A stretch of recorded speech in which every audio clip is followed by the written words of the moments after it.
honey love? What's up, girl? What's up, little honey love? I see you. What you doing, Red Sonia? What's up, Sonia? Fat Mama Sonia. What's up, Fat Mama Sonia? What's up, Fat Mama Sonia? What's up, Mayday? Lord Mayday. What's up, boy? What's up, Lord Mayday? What's up, my boy Doc? What you say, Doc? What you say, Doc? What you say, Doc? It's my big boy, Doc. What you say? All right. Welcome back to another week, another episode, Game Dog Talk. We got to get another great, wonderful panel for y'all this week. Salute to everybody in the chat. We got, of course, back in the building, legendary schoolboy, Mr. Richard Garcia. How you doing today, sir? I'm doing good. How you doing? Wonderful. Good. Welcome, everybody. And we have in our presence today the legendary Brother Bach, Only in America Kennels. Salute to you, brother. How you doing today? Peace and good evening to you, the panel, and all the chat members. I feel lovely. Yes, sir. And of course, we have my brother Welcome Down Ram, Big Stepping in the building. What's up, Ram? Living my best life. Ram a damn legend too now. We can't leave his legendary status. He put in work now. Oh yeah, most definitely. You know what I'm saying? You know, that's for the OGs, you know. I'll wait till I become y'all status, y'all legends to me. You feel me? The shit I did, I feel like I'm supposed to do. Yeah. Salute. All right, let me get down. Let me do a quick roll call. Shout out to the chat real quick. Old Smoke in the building. Salute, family. Sir in here. AJ. Miami Snoopy 305. Valley Boy Kendall. Salute to you. Salute to Miami Snoopy came through in the super chat showing love early. He says, excellent interview with the brother Hollywood Sprite. Definitely recommend that others check out and give the channel Veracity Exchange TV a sub. Hashtag LDBC. Salute to you, bro. Appreciate the support. Yeah, for those of you who don't know, I did an interview today with Veracity Exchange. The link to that is on my community tab on my channel. So go check it out. Go support his channel. Young brother doing a good job, you know, getting his YouTube popping. He do excellent interviews. Let's see here. Yeah, Hugo. Salute to you, Hugo. Martinez Game Dog. Salute to you. Mr. Anderson. Salute. Grind Mode Kennels.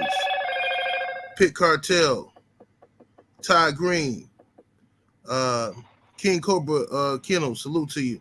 Soul Power, aka Gamed Up Kennel, salute. Hardy Dogs, Pennsylvania, what's happening, man? Bob Otto, we got John Kramer in the building. Busting Down Kennels. Lovely Brown Sugar, Tay Brown in the building. Tay. Ezel Henry, salute to you. DRK. Let me see here. Newton Arnold. My brother Eli Zachary in the building. What's up, Eli? Eli. Let me see here.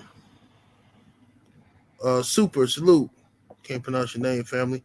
614 Tree, my bad. Bank Statement Kennels in the building. Vinny. Zachariah 23.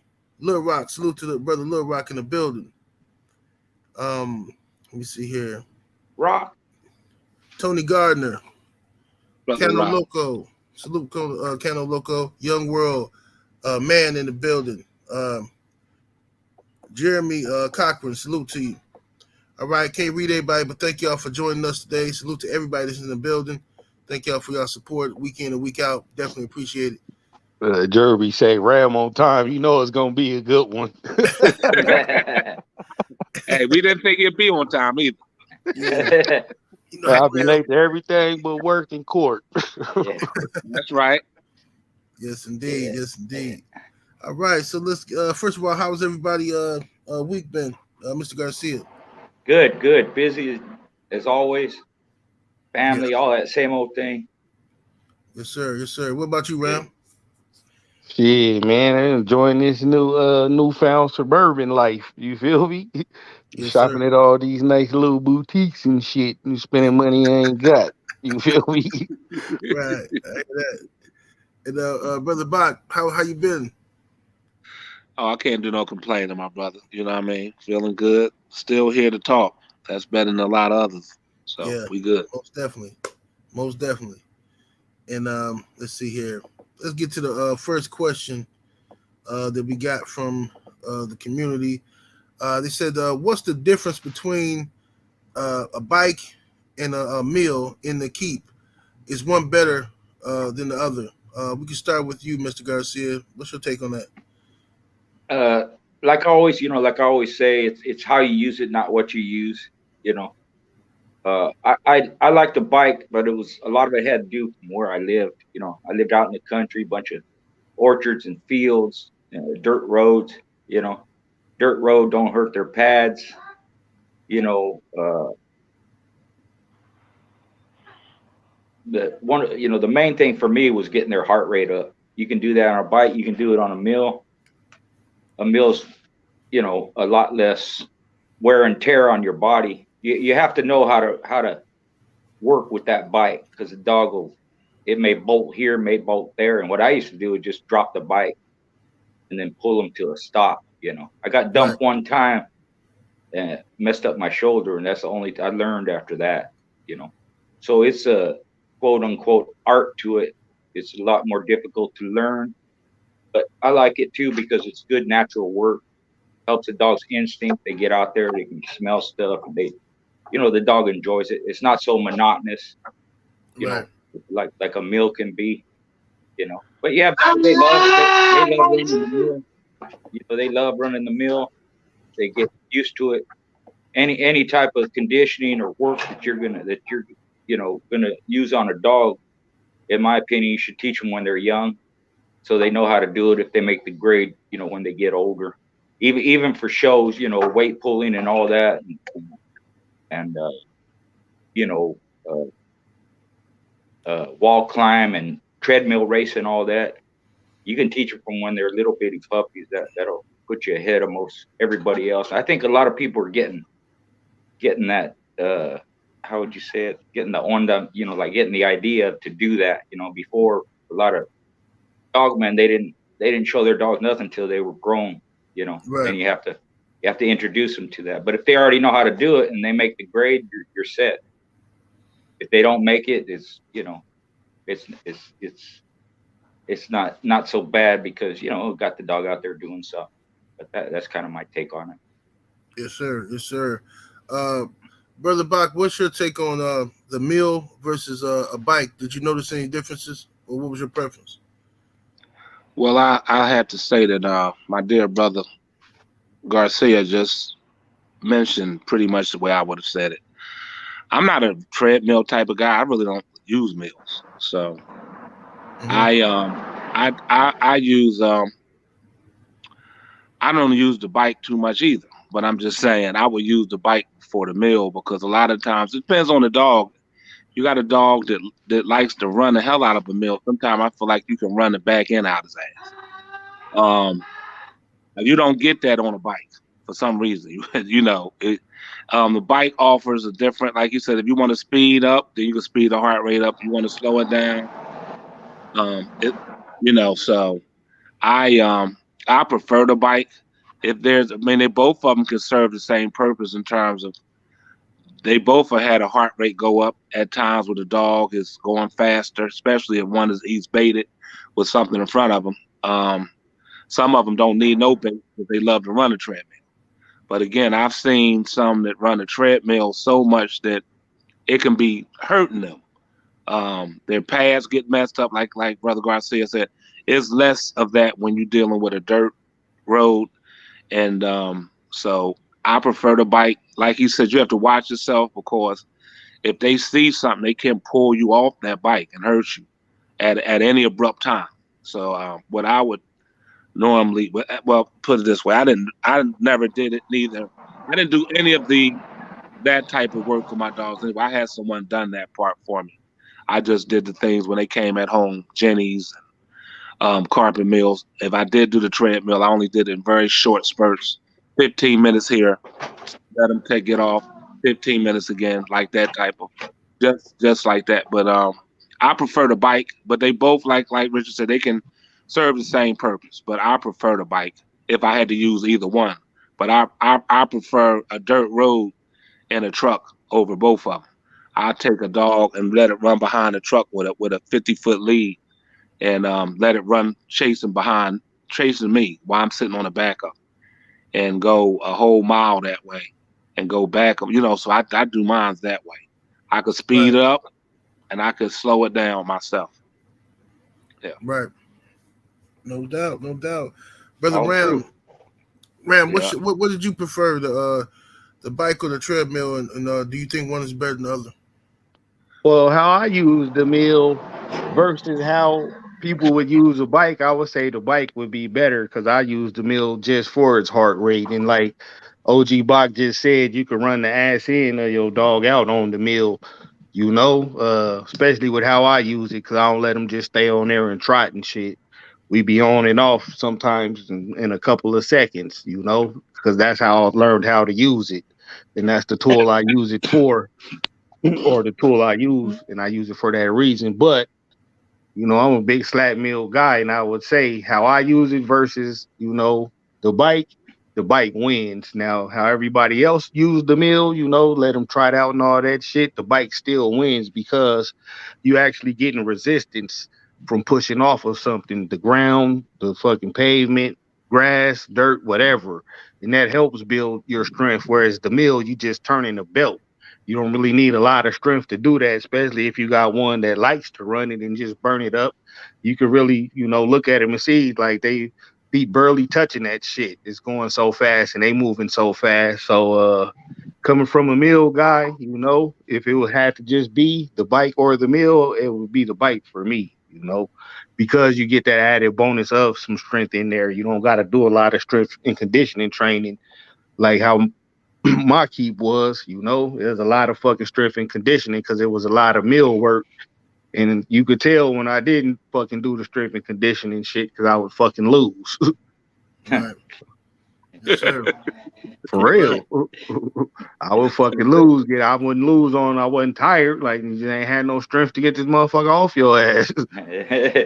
That's a lie. You never lost. Hey, what shit is I like to talk and as high as I think of myself, I can't even let that one go. I have lost. Any motherfucker who did enough dogs, if they ain't lost, they lying. You feel me? My good shit talking ass. Yeah, they lying.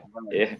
For real. If you fucking undefeated, you either didn't do a whole bunch of dogs, you might have did 2, or you fucking lying. Yeah. Correct.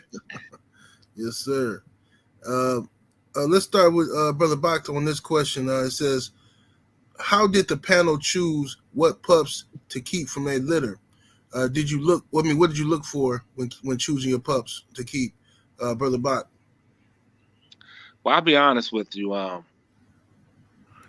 My oldest son was a goddamn master. That I mean it. We can go in my litter and go in your litter and go in schoolboy's litter, and my son is gonna pick the baddest goddamn puppy every time. I don't know what gift he has, but a lot of times I used to just take my son and look at a litter and say, which one is it? And he could tell from a goddamn week old. It wasn't like sometimes you want to wait till they get 12 weeks old to know, not him. He gonna tell you this is the one right here, and he was pretty good. But me personally, puppies you can be fooled with just looking for say that alpha male, alpha bitch in there, and feel like that's gonna be the one that's the best out the litter, right? Because just like yourself with others, you might not mature as much as your brother does. And that doesn't mean you won't whip your brother's ass when you get older. It's just that his maturity of wanting to do it was more than yours at that particular time. So what I just started pretty much doing was looking at the physical structure of a pup that I liked than others, than the other ones, and the one that really bonded with me the best. So if I played with the puppies on the floor and this one constantly kept coming to me, then that's pretty much the pups I dealt with. Because I felt like if it'll bond with you, then I can get that dog to do things the other ones can't, even if they were more talented. And then later on, of course, the ones in the litter, being as though we kept mostly everything, we'll know anyway who's the better one, and then we'll then of course spend more time with that particular one. But I always went basically for the structure, and the one that was pretty much outgoing. I don't deal with skittish dogs. Matter of fact, I put them down. When I get skittish pups, they don't live. So I don't breed that in my program. I can't deal with a dog that I can't bond with. The dog and me have to be one.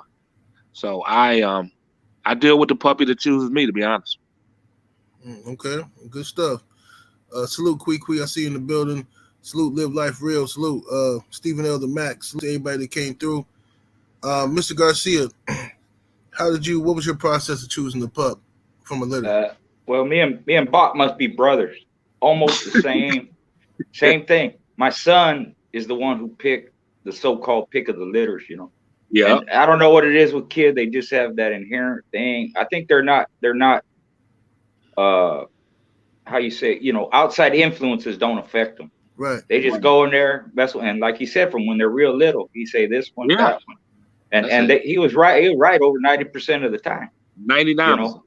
Yeah, there you go. And you know, the bonding, same thing. The only thing I would say is after I started breeding my own dogs, I kind of paid attention to the ones that had the same traits as their ancestors did when they were little. That kind of helped me too. But it's just that, you know, I'm like him. I don't like shy pups. You know, I don't like skittish, weird like that, you know. And we kept most of the litters, all of them, you know, generally. And this is not meant in a bad way. If I got rid of something, it was because I didn't like it. Someone else might like it and they might do good with it. And they did, but it just wasn't good enough for me. That's kind of how I looked at it, you know. I didn't mind getting rid of that dog. Might be a good dog, but it had something in it that it wasn't in my family of dogs, or some trait that I didn't like, you know. But pretty much mirror what Box said. Yes, sir. Brother Ram, what's your take on it? Your selection in pups? Man, my goddamn pup pick game was so weak. Everyone I picked would be a curse. So I just started fucking keeping them all. Like, fuck that. We're gonna keep all you motherfuckers, and the best one gonna rise to the top after that. So, and that's one of the reasons why I'm big on keeping the whole litter if I can, you know. And if I can't keep the whole litter, I'm gonna put maybe one or two with some trusted hands who I know would do the right thing when it's time, you know, for us to start going through them and see who's who. And, you know, they wouldn't mind having to make the hard call either, because I would have to do it if my shit, the one I picked, wouldn't work. You feel me? So, yeah, I would just keep them all, man. Like, because I'll be picking dogs that's, like, more cool to kick back like me, and them motherfuckers grow up and be just too goddamn cool and kick back. Like, goddamn, homie, you know? So, yeah, exactly. So, yeah, I just started keeping them all, man, and raising them to the proper age. And then I get to see who's really who. That's how I picked. I kept everything. Shit. Yes, indeed. Yep, that's a good way. Good way to do it. And good advice. Salute to Bando. I see you in the building. Hey, but look, y'all. I want to explain to y'all again. We got a list of questions from people who send in. They want their questions answered. But if you want your question answered, guaranteed on the show, send in a super chat. It ain't no set amount of money you guys send or nothing like that. But send in the super chat, because if we start answering questions from the chat, then we picking over questions. People gonna get offended. Oh, why you answering my question? Send in the super chat and you erase all of that. You know what I mean? Because we're gonna definitely read it. You feel me? Let me see here. Next question is, how much time should a hound get on a spring pole and flirt pole in between meal work? We start with you, Ram. However long this shit take for them to recover from each. So if you're the motherfucker could go 5 minutes, you know, full power on the meal, recover in 30 seconds and go 5 more minutes full power on the pole and recover again, all you're going to need is the 30 seconds in between. It don't matter the time if his recovery is good. Like, I never set time. Only shit I fucking pay, the time I pay attention to time is when I use the meal. And I want to see how long were they able to run, you know, at maximum speed, maximum strength, maximum stress for how long.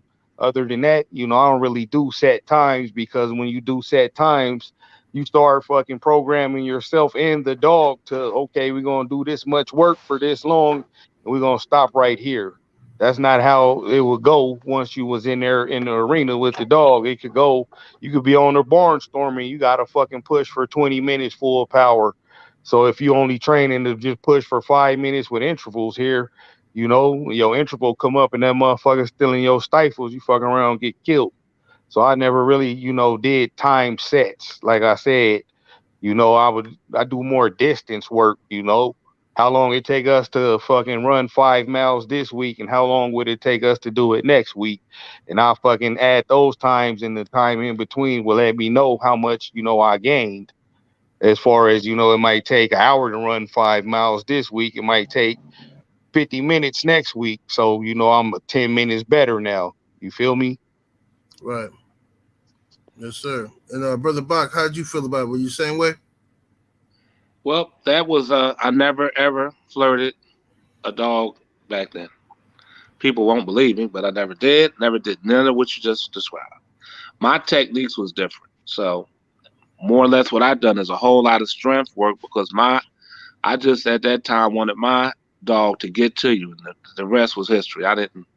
Wasn't getting ready to worry about too much, you know. I just need them to touch you a few times. So what I done was more tug of war between dogs. So I would get a fire hose, one of the ones that they would use, the big ones, and Right. I would work that with another dog on what was like a table where you put a chain on both end of, like what you see them big spools like that you could put your that you see, and I would have a fire hose in between, and they would run that and tug of war, and it was a resistance trainer. So I didn't do no what you just mentioned, not one part of that. So I'll be the wrong person. Okay. Yes, sir. Yes, sir. Mr. Garcia, what about you? Yeah, I'm telling you, we're brothers.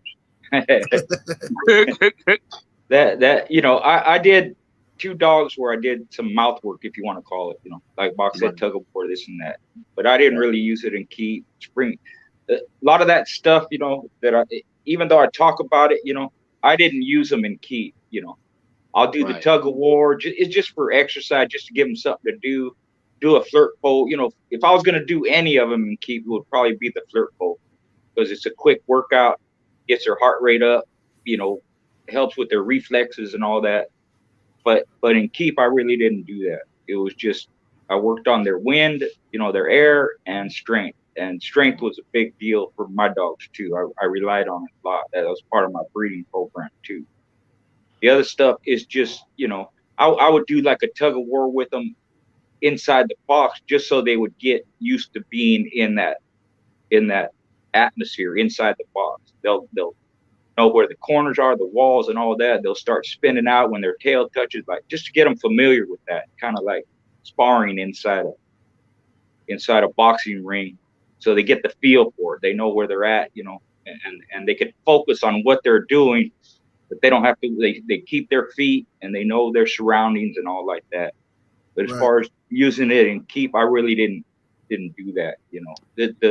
I look at it this way, you know, I try to keep it simple because the more stuff you add to it, you have more of a chance of something fucking up, you know. It could be their pad, you could bust a tooth, you could throw out a hip, you know, break a toe, you know, just a lot of things can happen, you know. And some people do all kinds of stuff, and if, you know, if it works, great. But I just try to keep it simple, you know.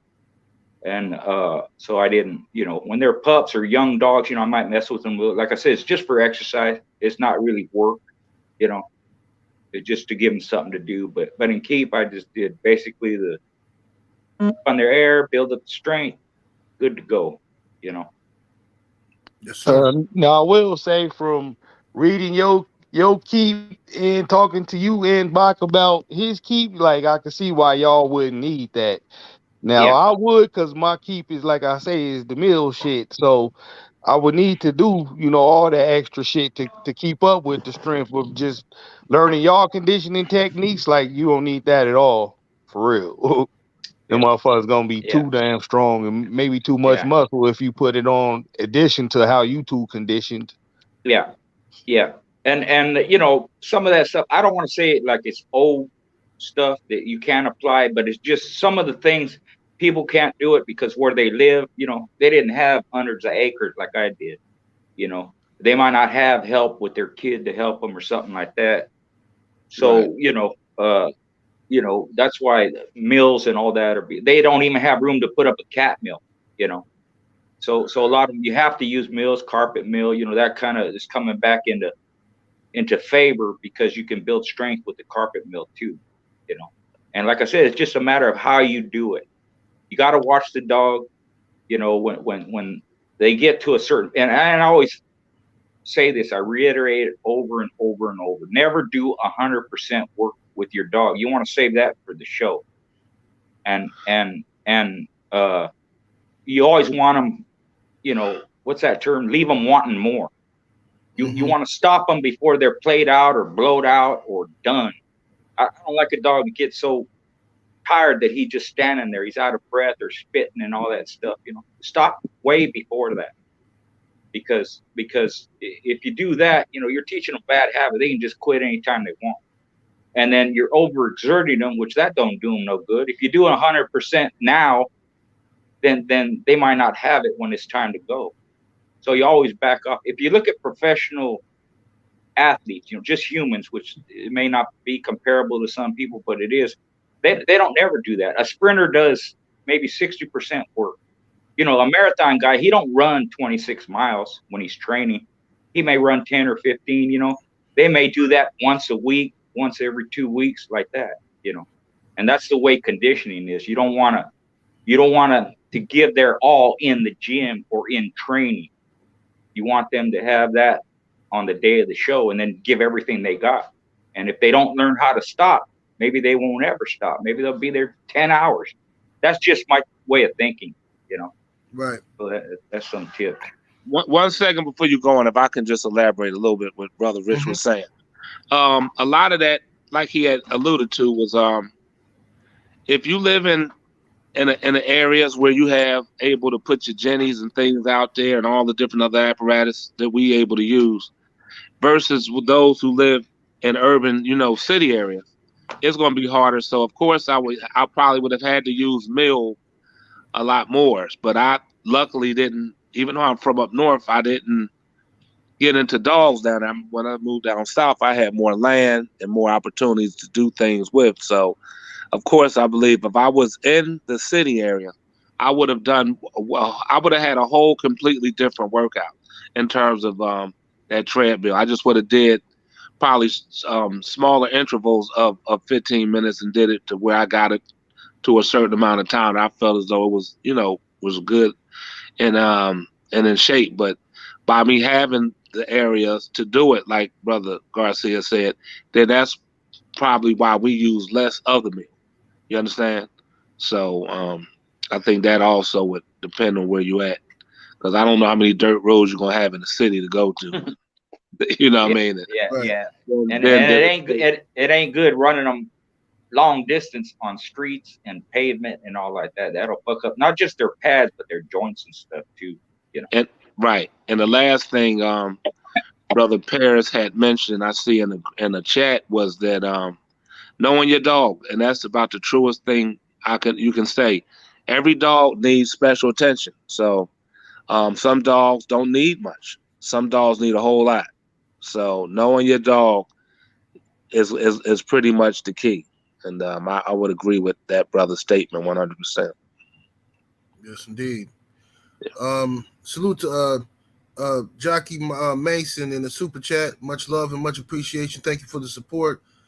He says, "The juice make, well, you know, steroids. The steroids make the dog 10 times better." Ram, you want to tackle that one? Fuck no. Ain't no juice out there that take your shit from a fucking mutt to a bulldog. The juice, when used correctly, only makes you able to work at maximum stress and maximum everything longer. That's it. That's all. The motherfucker ain't got no 10 devastating mouth or super duper strong, none of that shit already. The juice not finna do that when you use it how it's supposed to be used. You ain't fucking the dog up. I've yet to see any dog on the juice fucking. If he looked average in school, He looked pretty goddamn average in the motherfucking big leagues too. Because he was an average dog. He was just able to fucking be average for longer. That's it. That's all, bro. The juice ain't that. That's all it's for, bro. You know that. You be schooling me on the juice. You feel me? Yeah, I don't know nothing. I'm just a guy doing interviews, I'm just brother. talking about the science behind it, not using it, motherfucker, with the science of it. Goddamn. I know I'm fucking with you, man. Yeah, but yeah, absolutely, man. They you know, yeah, no dog is gonna turn into Superman overnight. You know what I mean? Based off of some steroids. That's a myth. Everybody thinks steroids is like going, you know, oh, I won. I mean, he won because he was on steroids, all that kind of shit. I've seen plenty. Well, I've heard stories of plenty of dogs that's on steroids to get destroyed, get absolutely destroyed. You know what I'm saying? You know what I mean? So that don't mean nothing, man. Mr. Garcia, what's your take on steroids making the Well, dogs better? I never used them, but I don't think there's anything that 10 times better. That's a lot. You know what I mean? And in terms of conditioning, whatever you use, you know, if you can get 10, 20, even 25% better, you're doing a lot. That's a lot if you look at it, you know, in its true form. But I would, you know, what Ram said, what you said, you know, I have a friend too. He knows all about it. He can break it down, this and that, and he says pretty much what you guys say too. So, you know, and like I said, you know, before, most of my opponents used it. I don't really, you know which ones did for sure, unless I knew them personally, and which one, if it's somebody I didn't know, maybe they used it, maybe they didn't. You know, I either beat them or I didn't. There's benefits to it, but you got to really know what you're doing. It's like anything else. You got to know what you're doing and how to use it.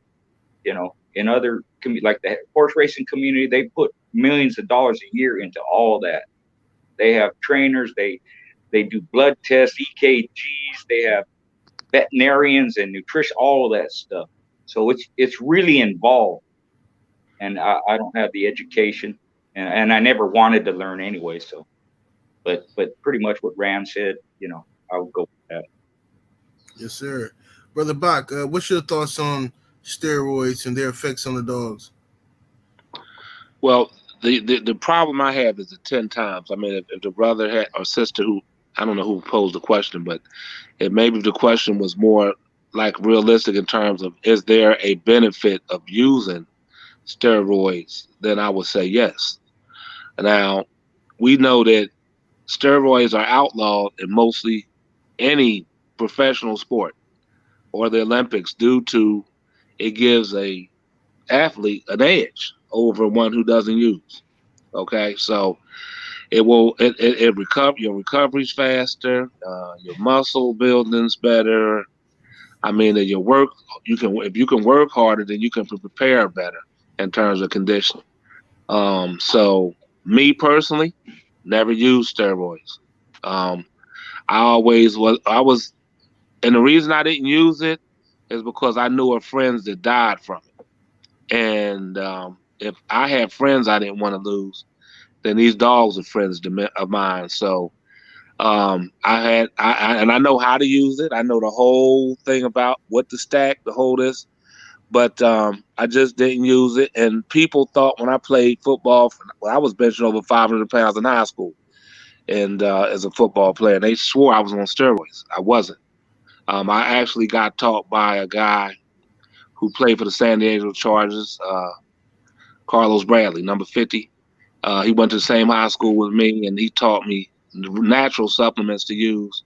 I used them, and I put on my dogs, and I was able to go from barely able to do 25 on the bench to doing over 500 for my 12th grade year. And so I went from that same conditioning stuff that I used and just took it to the dogs. And I just felt like if I'm going and playing high school and college, and I didn't run into nobody that I felt though was able to overpower me, who was on steroids. So I didn't feel the need to use it. And but will it increase? Will it make your dog a stronger? And can it help them? Yes, surely. But 10 times, no. Indeed. Well said. Salute to my brother Cano Loco Sports in the super chat. Much love and much appreciation, man. He says, "What about B12 shots? Are they good for them?" Anybody know anything about Ram? You know anything about the B12 shots for dogs?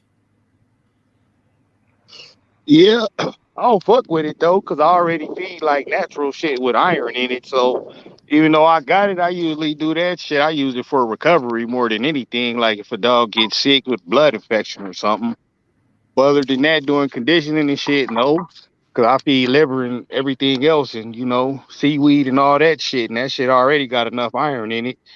Too much iron in it, it'll raise your blood count up, and you be running hot in a couple of minutes, thinking you done got rubbed. You feel me?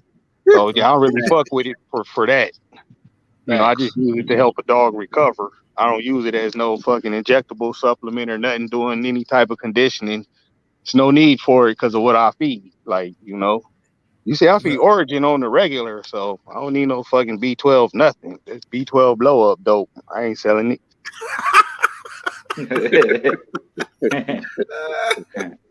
Yes, indeed. All right, let me go here.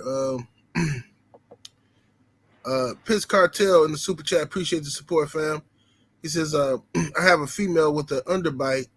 What are the chances she passes it down to her offspring? Mr. Garcia, your take on that? Yeah, well, whatever they got, they can pass it down. How bad, how pronounced, does it interfere with them being able to hold on or bite or something like that? Historically, pit bulls, a lot of them are undershot. A lot of them were, a lot of them are. I didn't mind it as long as it wasn't too bad.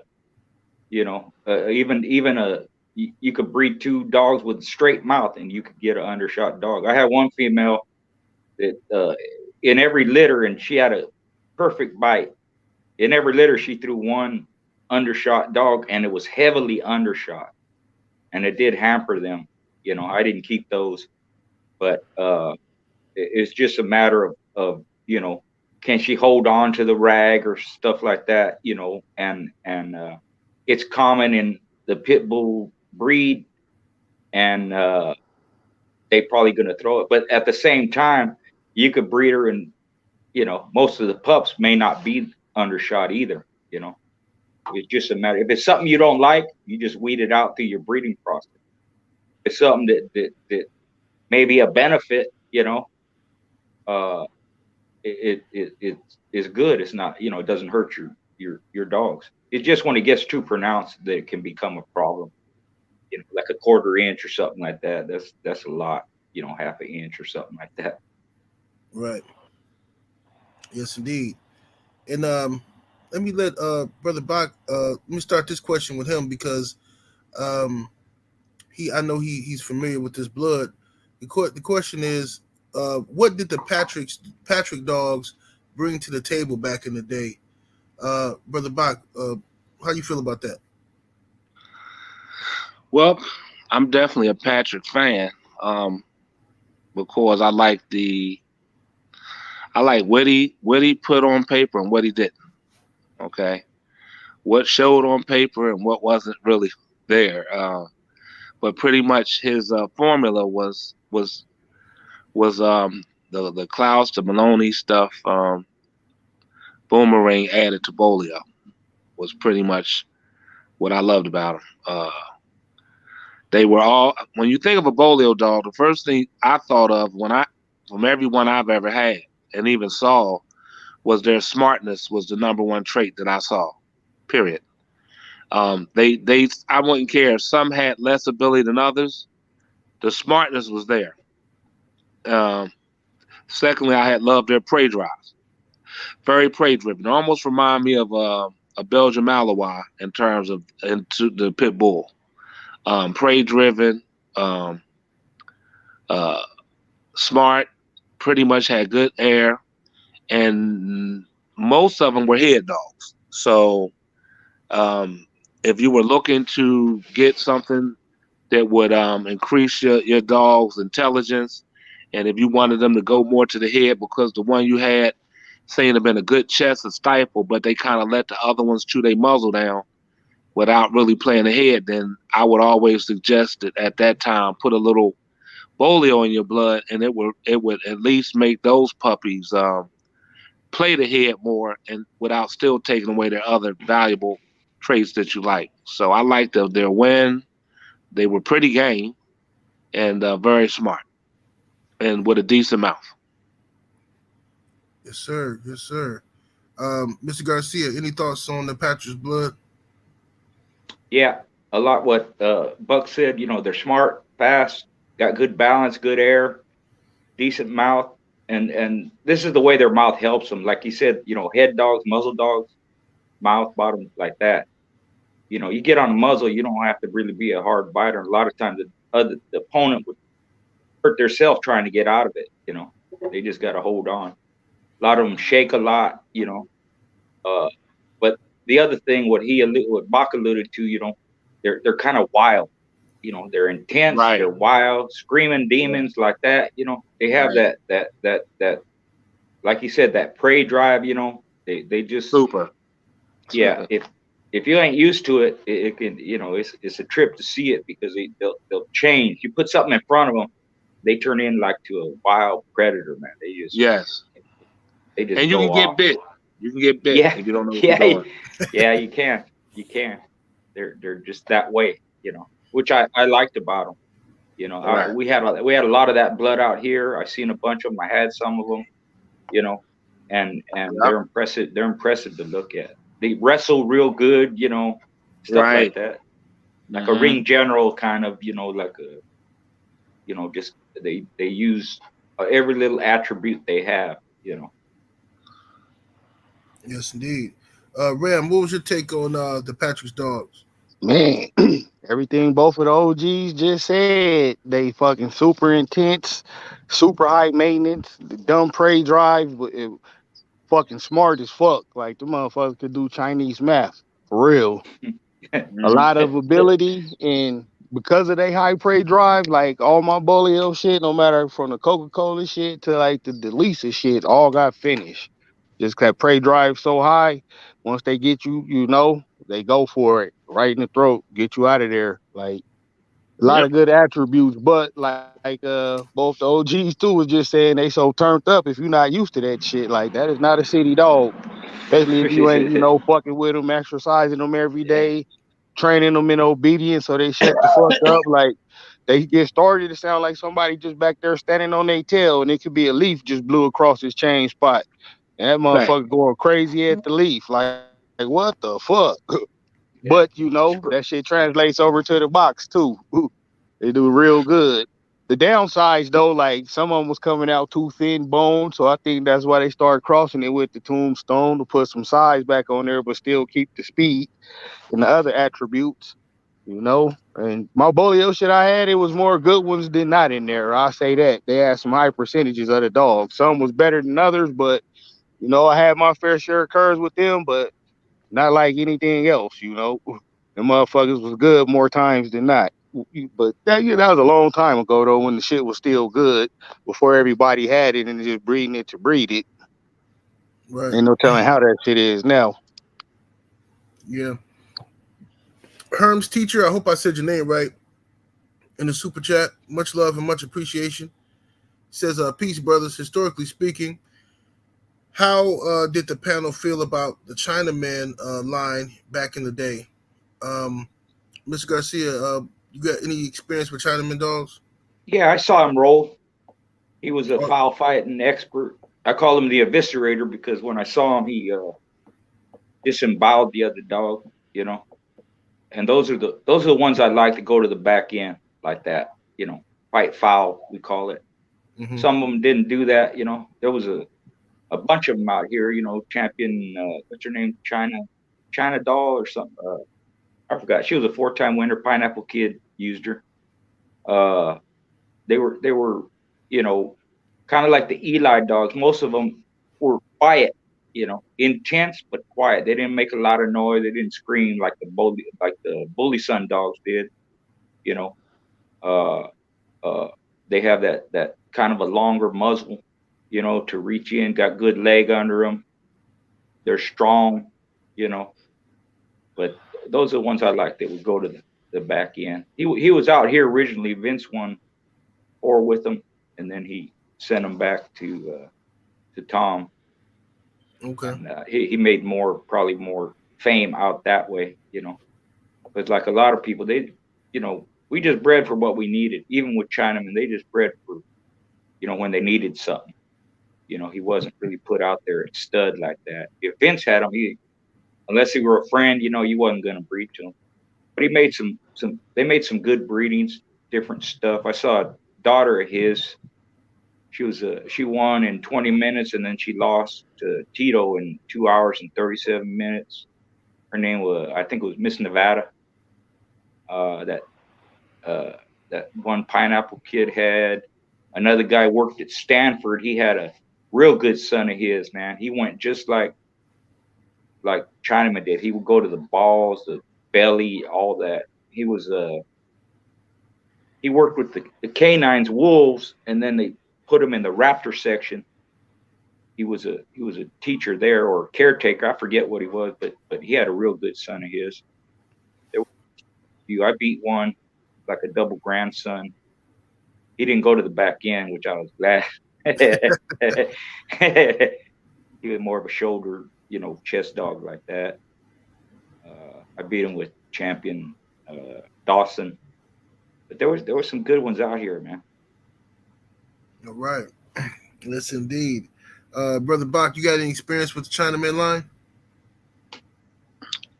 Yeah, when I got into the dogs, Chinaman dogs were all we pretty much saw in the area of right there at the Tidewater area in North Carolina, pretty much close together. So I saw a whole bunch of the Chinaman dogs.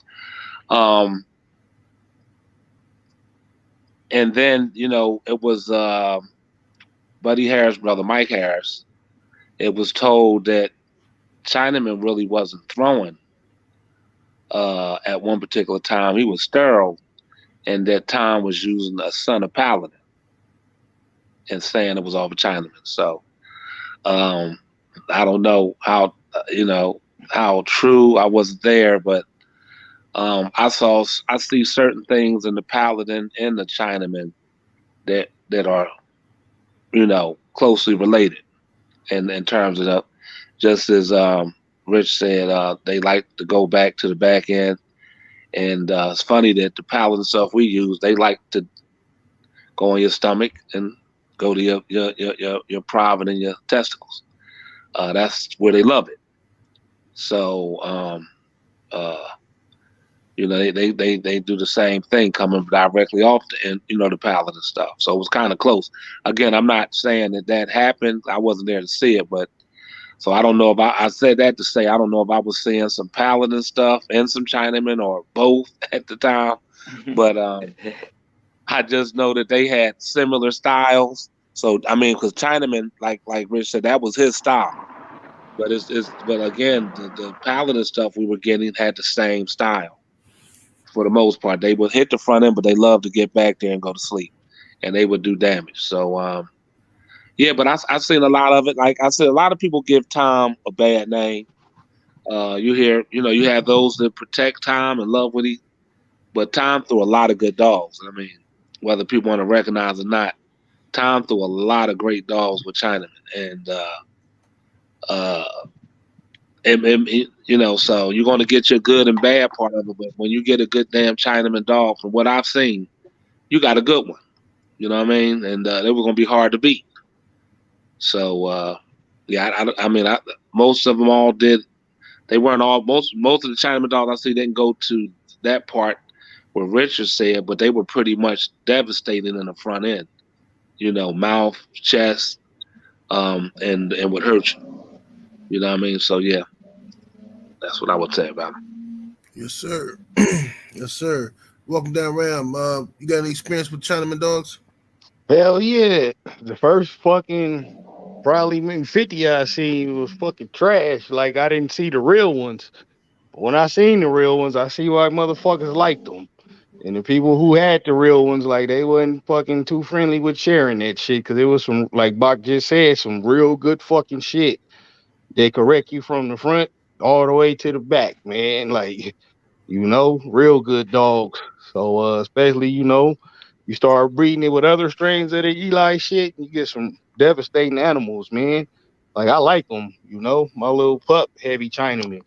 I like him a lot. He already looking like a grown dog, just the physicalities of him and all. Like, that's a good strain of the Eli Carver when you get a good shot of it. And you cross it with like the alligator shit, then put a little bit of REDBOY in there, you get some motherfuckers for real. Right. But Yes, like indeed. any other strain, you know, is who bred them and why they bred them, what they doing with them. And that's when you get down to the nitty gritty of any bloodline, especially popular ones. You know, the popular ones seem to get fucking ran down pretty quick. It's hard to find the good ones, but when you find them, appreciate them. Yes, indeed.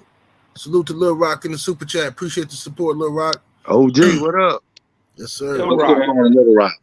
And if I could say one thing real quick on that Chinaman stuff, to me, a lot of the stuff I like is the dynamite stuff. If I was be honest, that's my favorite of the Chinaman stuff. Right. Yeah. Okay. And Lil Rock says in the super chat, he says, I was asked this morning what bloodline was the best for outcrossing.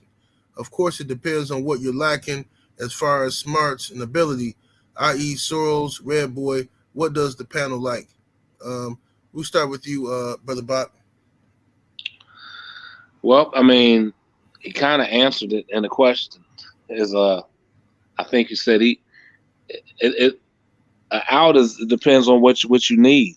You know what I mean? Every dog has a different need. If I'm put it like this, my stuff known for mouth and finish. So if I particularly needed something that I wanted some going to the head more, then of course I would use BOLIO or different dogs that I see that those dogs and the traits of the family go to the head. If I'm needing gameness, then a little more, then I would probably go with a line that needs some gameness. So, you know what I mean? It's really a question based upon what is needed for that particular dog. You know what I mean? That you're trying to create. So, I mean, I can use several bloodlines to use for that, depending on if that's the question that was asked in terms of, you know, which one for what, but that could be kind of lengthy, you know. Right. Yeah. Okay. Mr. Garcia, what's your thoughts? Yeah, you can go about it a few different ways. You know, if you see how the dogs are bred in the past, you know, you can make the same crosses, and hopefully it'll work. But I always reiterated back in the day, you know, if you're gonna breed outside your yard, you know, I tried to make a habit of seeing the individual that I like, or seeing an individual, and if I liked them, I would breed to them. You know, as far as what I liked, you know, I tried and stick kind of on the Honey Bunch line or the DIBO stuff. You know, if you add Eli, stuff like that. You know, I liked Rascal Jr. better than Rascal just because he's off a Honey Bunch. That's why I threw the Champion Ninja in there, because his bottom side was Rascal Jr. You know, so that I wanted that commonality. And plus, in my dogs in the background, the two Jeep bitches we used had Rascal Jr. in them already. So it was just kind of bringing that flavor back, you know, or including it, you know. You can do like Bach said, you know, maybe if you're lacking something, you know, and you want to add it, you get something that has that, you know. But I more like breeding to something that had similar traits as my dogs already, just different dogs or different blood, you know. I like intense dogs, you know, rough dogs, but not dumb dogs, you know. They got to have that finish. They got to know what they're doing. But I always, you know, the one time I made a breeding to a male that I didn't see, it didn't work out for me. That don't mean it don't happen that way. It's just that just reiterated that, man, I should look at everything I'm going to breed to if it ain't on my yard, you know. Right. And you get an eye for what you're looking at, and if you like them, breed to it. And in that case, you know, for me, it don't matter what blood it is. You know, if it's a good dog, got the traits, if it's got a history of performance, himself, his litter mates, herself, her litter mates, the parents, grandparents, production, all that matters more than any particular bloodline. You know, that's pretty much it. Yes, sir. Hold on, if I couldn't re-say, can I say something on it? What he just said. What Yeah, he just absolutely. said was the whole key. Because if a person, say for instance, in my line, I'm not known for having no head. I wasn't known for having head dogs. So if I got one that goes to the head, that is not in the family of my mother or father's to my pets, right? So if a person say, "Oh, I like that dog that Bob got that spikes the head," and then he gets a whole litter of chest, stifle, stomach dogs, and be like, "Well, damn, but that one fought the head." That's why Richard just stated, if it's not from the family of traits that does that, then you can't go by one dog, regardless how good it is, and think that that one dog is going to produce that trait you like when it's not in the traits of behind him or her. True. So that's why you always, like I said, I would use Bolio, for instance, not saying Bolio only goes to the head, but for the most part, that's what they go to. You have some that go to the shoulders, back end, stomach as well, but primarily that would be, say, a style for a head. I would use that family based on that of dogs. But like he just said at the end, is that if you're going for a particular dog that you might want to introduce into your line, it's better that you look for the family of the traits than a particular dog, because you can get lost in doing that type of breed. That's all I have to say. Indeed. Yes, sir. Ram, what's your take on this? Yeah, like both the OGs said again, like when I was looking for shit off the yard, it was looking for something I was lacking.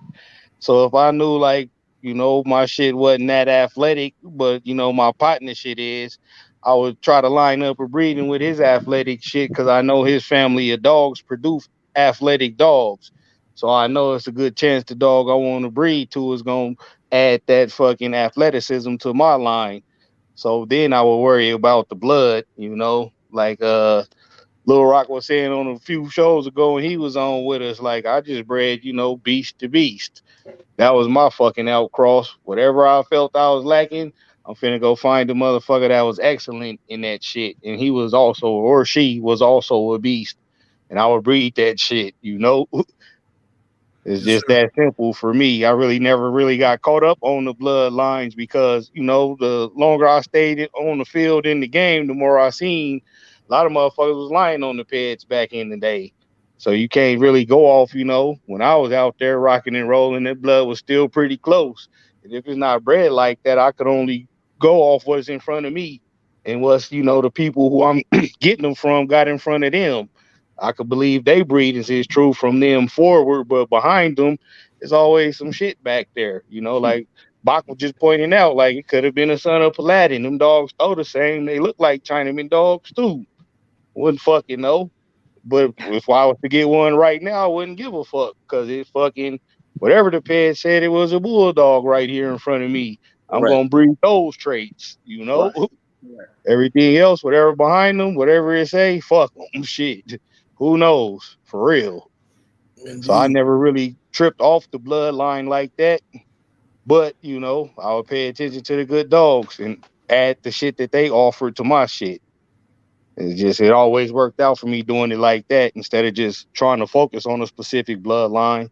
Because when you do that, it's so many bloodlines that could be bred the same. Like me and you could have litter mates, and our shit will throw totally different traits. Won't throw nothing alike. But on paper, it fucking look the same. So motherfucker might like what you got, but can't get to you and breed to my shit, thinking he gonna get the same shit you got consistently. And that shit don't always work like that. Yes, sir. Pistol Pete in the super chat. Appreciate the support, man. He says, do you think females can run their own yards solo? Interesting question. Mr. Garcia. Does he mean females like women? He said women, I guess. Okay. Okay. There's some females that are fucking call your yard for even saying some shit like that Yeah, right yeah, there. That's what I was yeah, gonna say. These Like, man, yeah, motherfuckers got some bulldogs and yeah, some good pussy that they ain't giving nobody. Hell yeah. yeah, they can. Yeah, they can and they have. Die Hard was one in my time. You know, she did all her own. She did her own breedings, conditioning, handling. She refereed. You know, she had some of that Chinaman stuff too. She was active. There's a few more. What was her name? Gypsy was another one. You Yep. know, they can do it. Baby. Andre Giroux's daughter. She Oh, was. yep. Yeah, Yeah, yeah, she'll bust yeah. your ass. Yeah, she was harder on her dog than some guys are hard, you know, on their dog. But yeah, it can be done if you dedicated. Don't matter, you know, male or female. If you love what you're doing, you love the breed. You know, you definitely. Sometimes you know they bring a different element sometimes because they tend to care more about the individual, whereas guys tend to care more about the results. You know, but there's nothing wrong with that. You know, they just got motherly instincts. You know, but like I said, they hard on them too, man. There's several that were successful, you know. right? Yes, indeed. Salute to oddly gifted Bully Kennels in the super chat. Appreciate the support, family. Thank you for the donation. And Salute. oddly gifted Bully Kennels comes back. He says, what's each of you guys take on the American Bully?" All right. So, all right. I'll give you my take. I think it's when they first came out, I liked them. I liked the structure of the dogs. They were more like thicker versions of the American Pit Bull Terrier, but they didn't have the drive that the American Pit Bull Terriers had. But I thought they were dogs that looked nice. They were functioning dogs, but I don't like the direction of the dogs have went to today. I think people are just breeding dogs to be breeding them. Most of them look like pugs and stuff like that. But if you can get the dogs that like what they call classic or standard, I like those versions. What's your take, Mr. Garcia? Yeah, I feel sorry for them most of the time. You know, they kind of been messed up because, you know, when you get something you like, a lot of times you breed it to where it's too pronounced. So if they short, squatty, thick like that, they just make them more thick, squatty, and short. You know, and they're kind of like, you know, no disrespect, other than maybe the standard breed that you were talking about, 78. You know, they're more like a lawn ornament. They're a pet. They're an oddity. They're a you know, like a lap dog or something. You know, it just I say I feel sorry for them because they have a lot of health issues. A lot of them can't walk 10 feet. You see them; they can't be in the sun. You know, and it just kind of feel bad for them. You know, but you know, I judge shows all over, and sometimes they're all breed shows. You know, and they'll have them there too, and they have an am bully guy, or you know, and they have different XL and all this, you know, different standards for different ones. And I see them there. Most of them have, like I said, they have some sort of health problem, you know, as far as physically not being able to just be a regular dog, you know, kind of like what happened with the old English bulldog, you know, Right. they have cleft palates, and you know you gotta artificially inseminate them. They can't have their pups naturally. You got to do C-section and all that. It limits their breeding and stuff. It's just an example of when you go too far, what can happen. You know, too far in the wrong direction. You know. Yes, sir. Brother Bach, what's your take? What's your thoughts on the American Bully? First, I like to be. I didn't get a chance to answer the female question, so Oh if you yeah, don't go ahead. mind, Yeah, go ahead, brother. let me just run back to that. First of all, no disrespect to the one who posed the question to anybody else. I mean, why wouldn't a woman be able to do it? That would be my thing. What would be her restrictions of not being able to? I mean, matter of fact, most of the guys who are husbands to women or fiancés or boyfriends, whatever, they have women. They have women that if they wasn't allowing them to have it, they would 9 out of 10 be divorced. So most of the time, the women even behind the men are not a lot of times mentioned. But I mean, even East Coast Assassin, where I got most of my stock from, well, he had a wife named Hun, and she a better dog person I seen than any. If they used to ask me who's the baddest dog person I know, it would be her. And she was from the Philippines, and and he brought her to America. And I'm talking about from breeding to schooling to conditioning to nutrition. She will kill you. I'm talking about deadly. Right. And I know a whole lot of women that are terrible, man. You know what I mean? I mean, why wouldn't they be just as good? I mean, most of the women had a better damn relationships with the dogs. A lot of times, even at the shows, you got to bring their ass because the dog only keep coming across because of her. Mm-hmm. You know, they only coming across because she say, "Come on, Pappy, come on," and you could be sitting there knocking the box walls down, and they ain't going. But as soon as they hear her voice, they say, "Oh, damn it, got to do it for mama." So that thing about a woman, shit.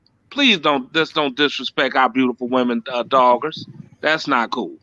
Can they do it? Shit, better than most of us. And behind every good goddamn dog man is a damn good dog woman most of the time. Believe that. Now, as far as bullies, I'm not an expertise. I don't even want to talk about it. I'll get somebody else to talk about that. I'm on a bulldog. Okay. Yes, sir. And well said about the women too, brother Bot. Right. Walking down Ram, what's your take on the American Bully?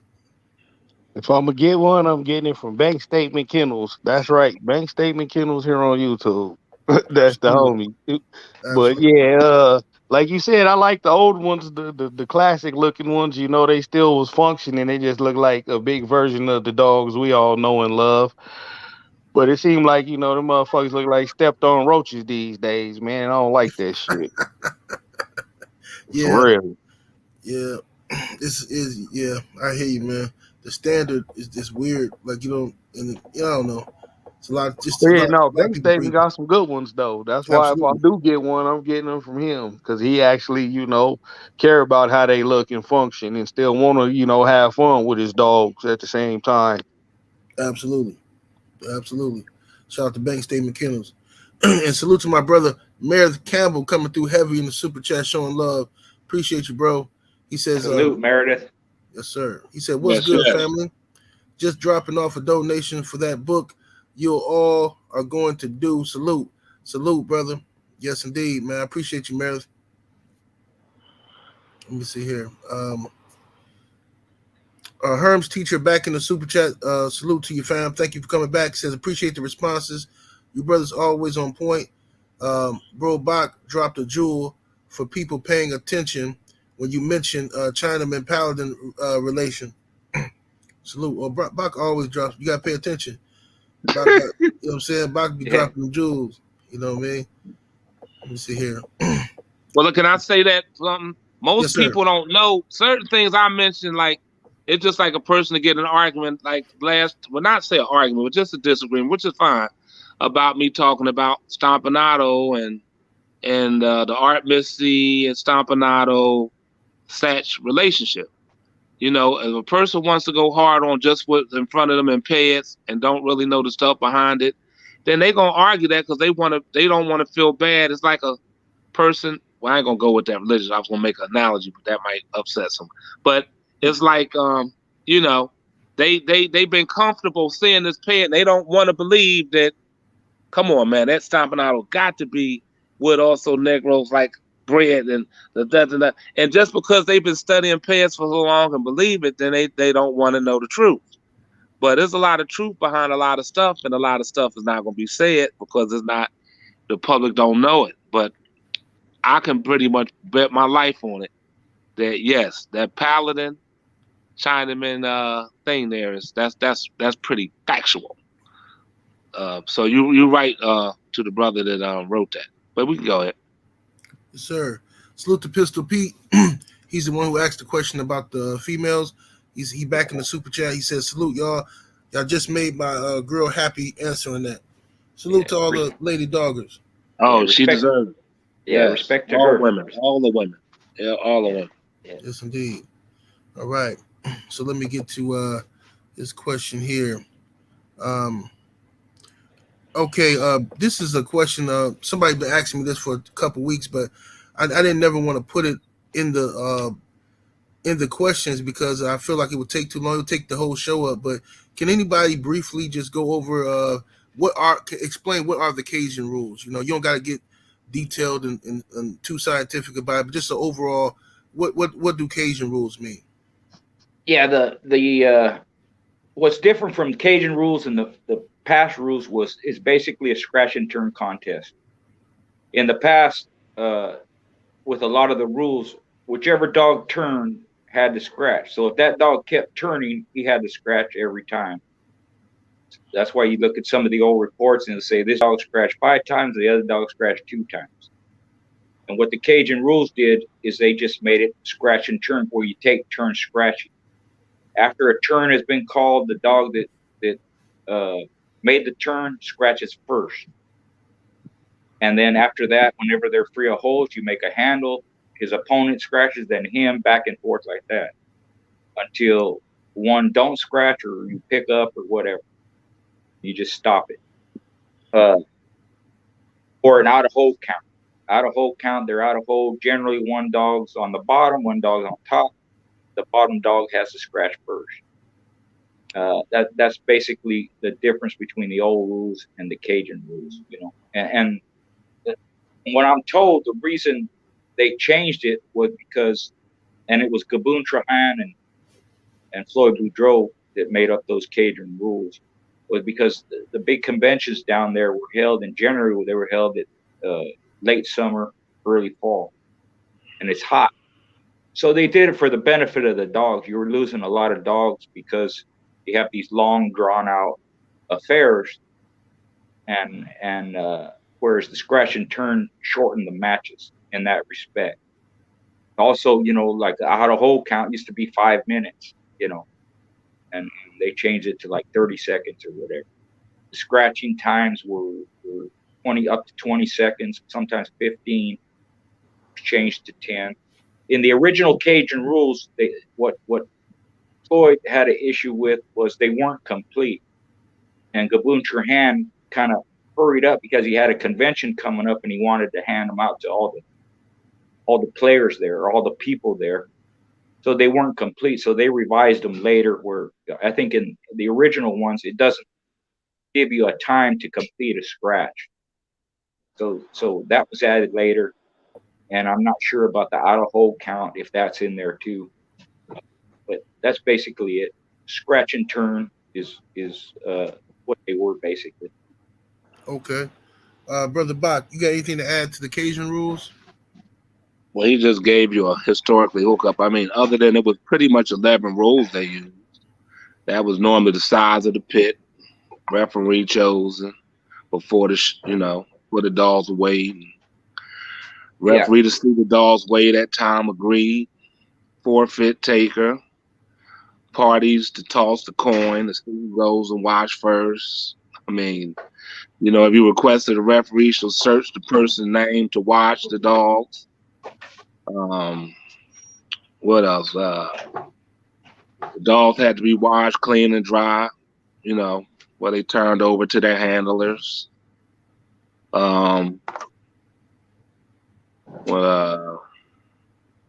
Basically, the owners of the representatives of the dogs was allowed to be near the dogs. It's owner handler. They had a timekeeper. Pretty much. I mean,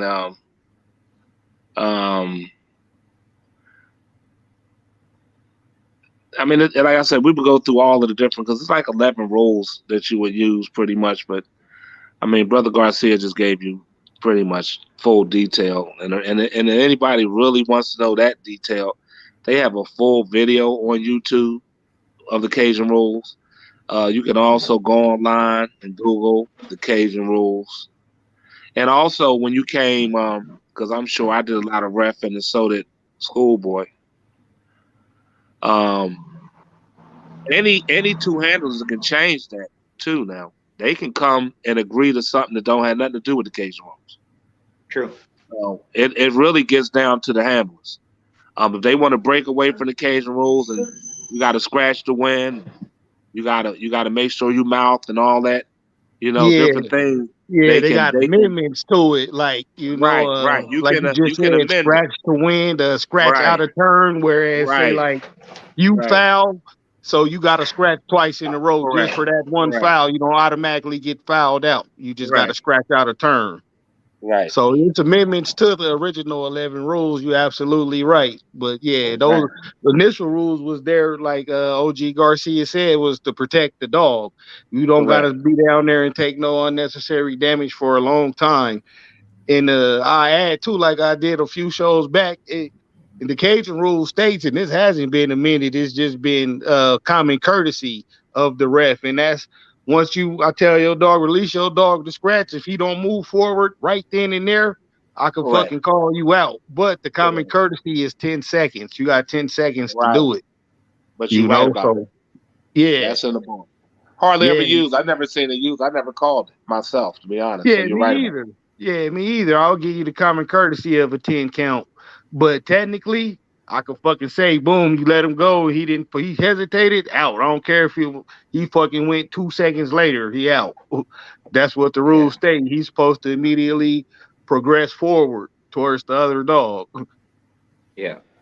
A couple other things. I'm not sure if it's in the Cajun rules, but this was in all the rules, and it's two things: fair play must be observed at all times, and a dog cannot have an unfair advantage.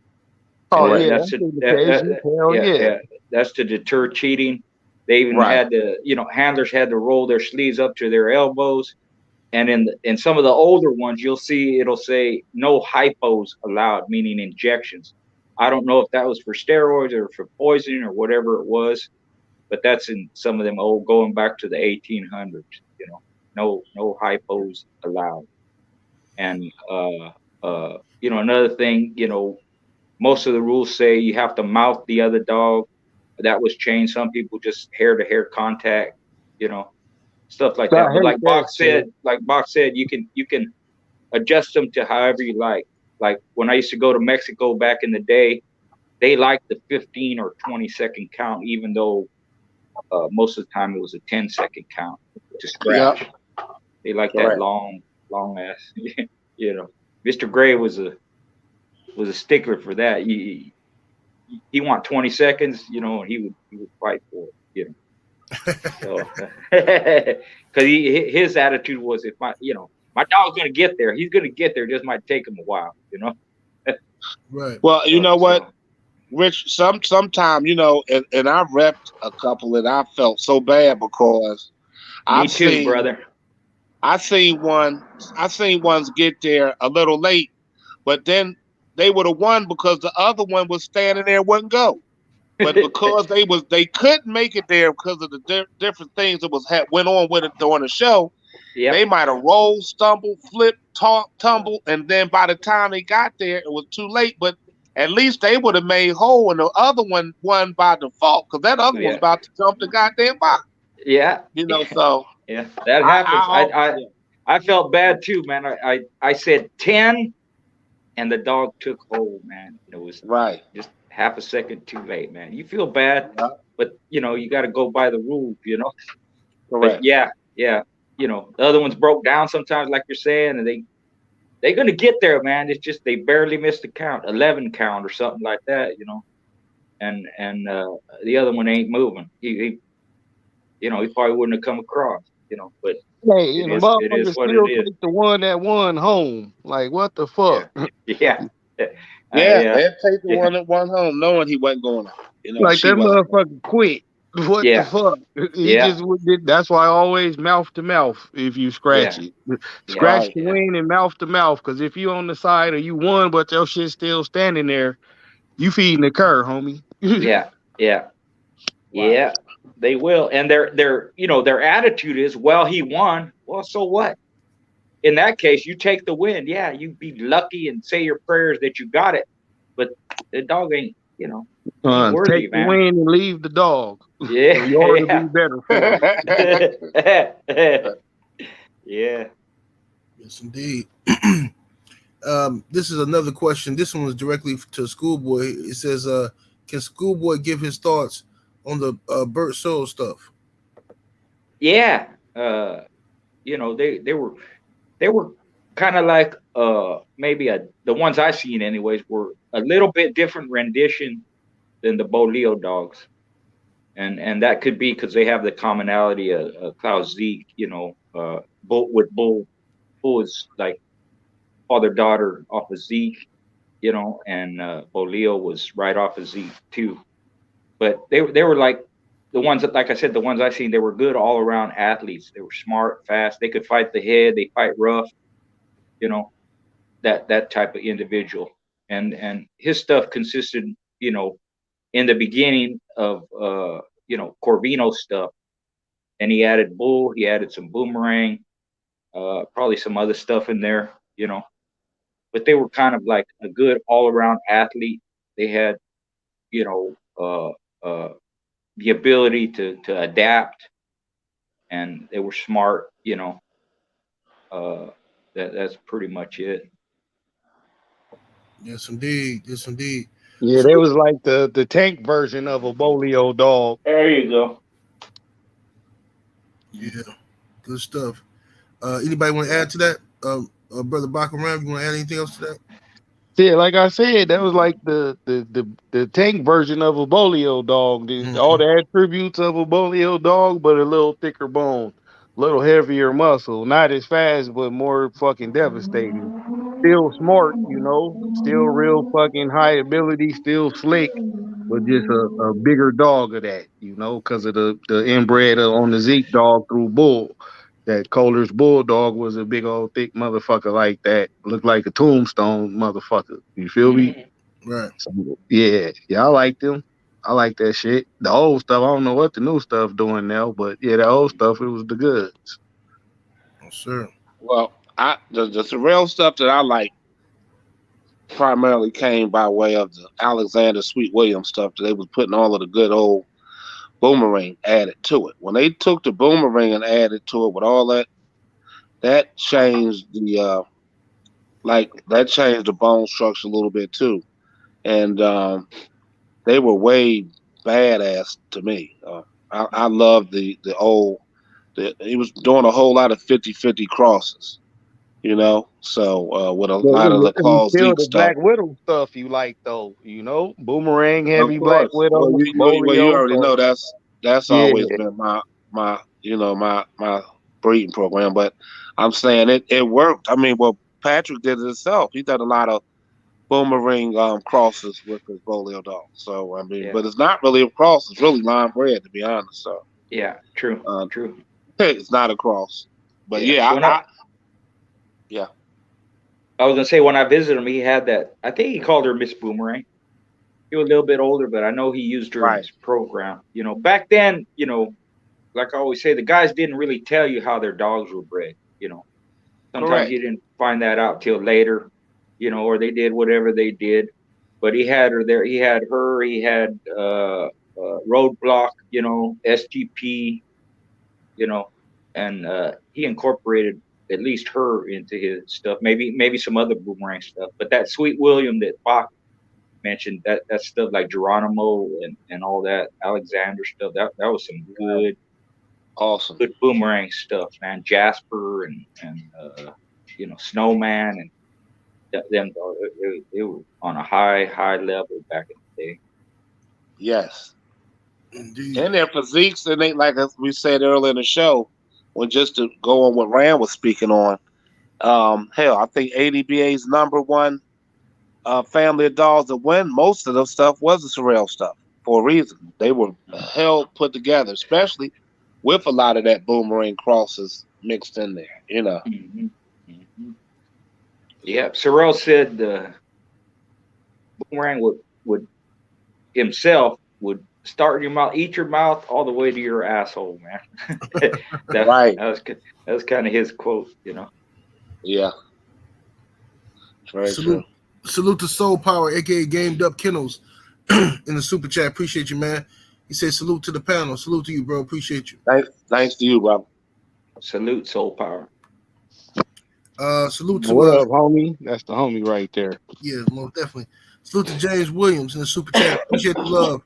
He says, how important do y'all think Tas Yellow was to the game?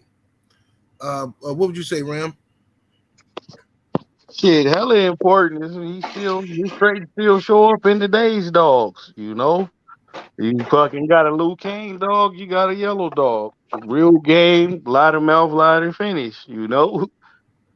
I liked it. It was some good shit.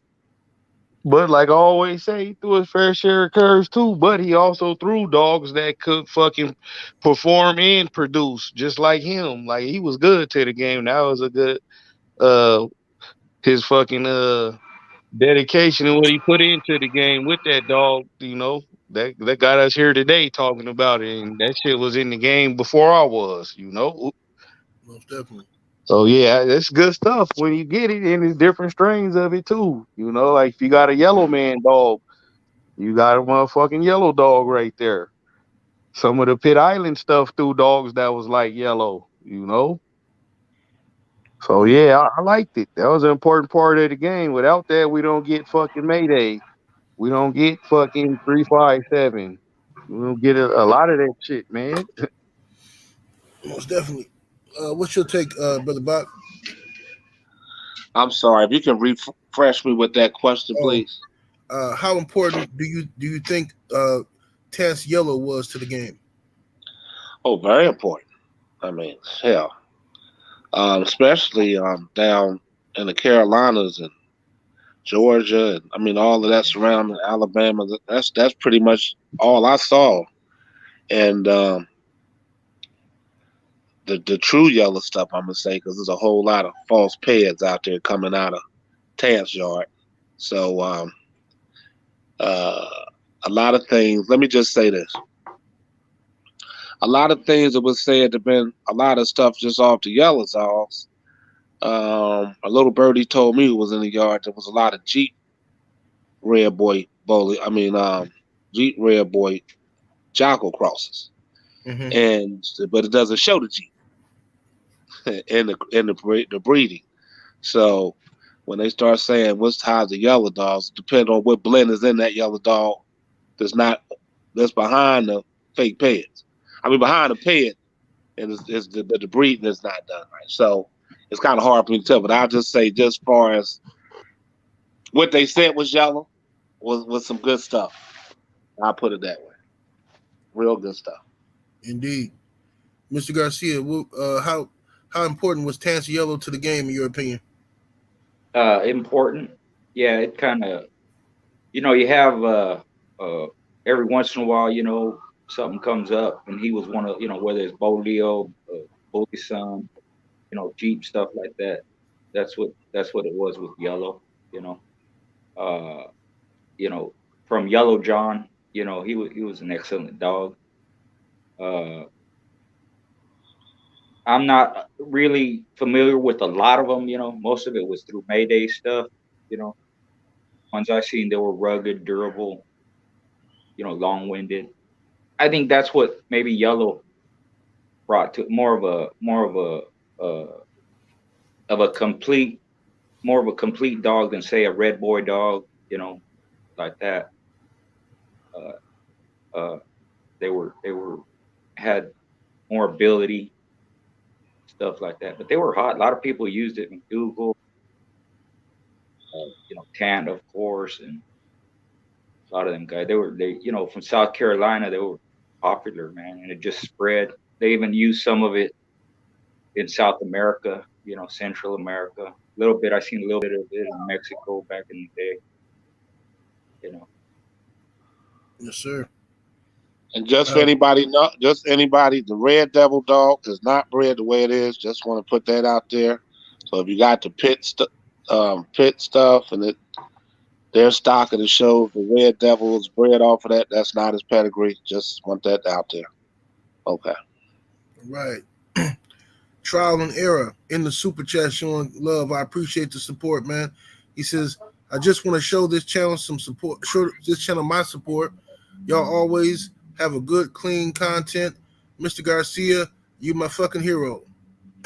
Salute to you. Respect to Yeah, you. Thank you yeah, for that's a that. cool dude right there. Y'all go check him out, man. Trial and Error, fucks with. I Well, invited him over I'm, here and he pulled up. You feel yeah, me? I'm gonna check them out now just for that. Yeah, I Yeah. watched. Yeah, Thank you, brother. I subbed to his channel. I was watching some of his videos. He got a nice dog over there. He be working. Yeah.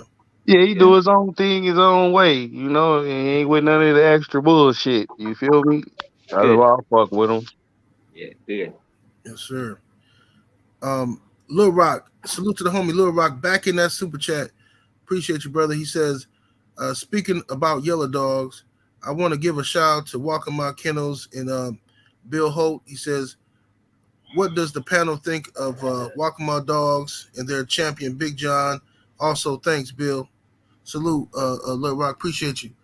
Ram, let's start with you. What you think of Big John, Walking My's Big John?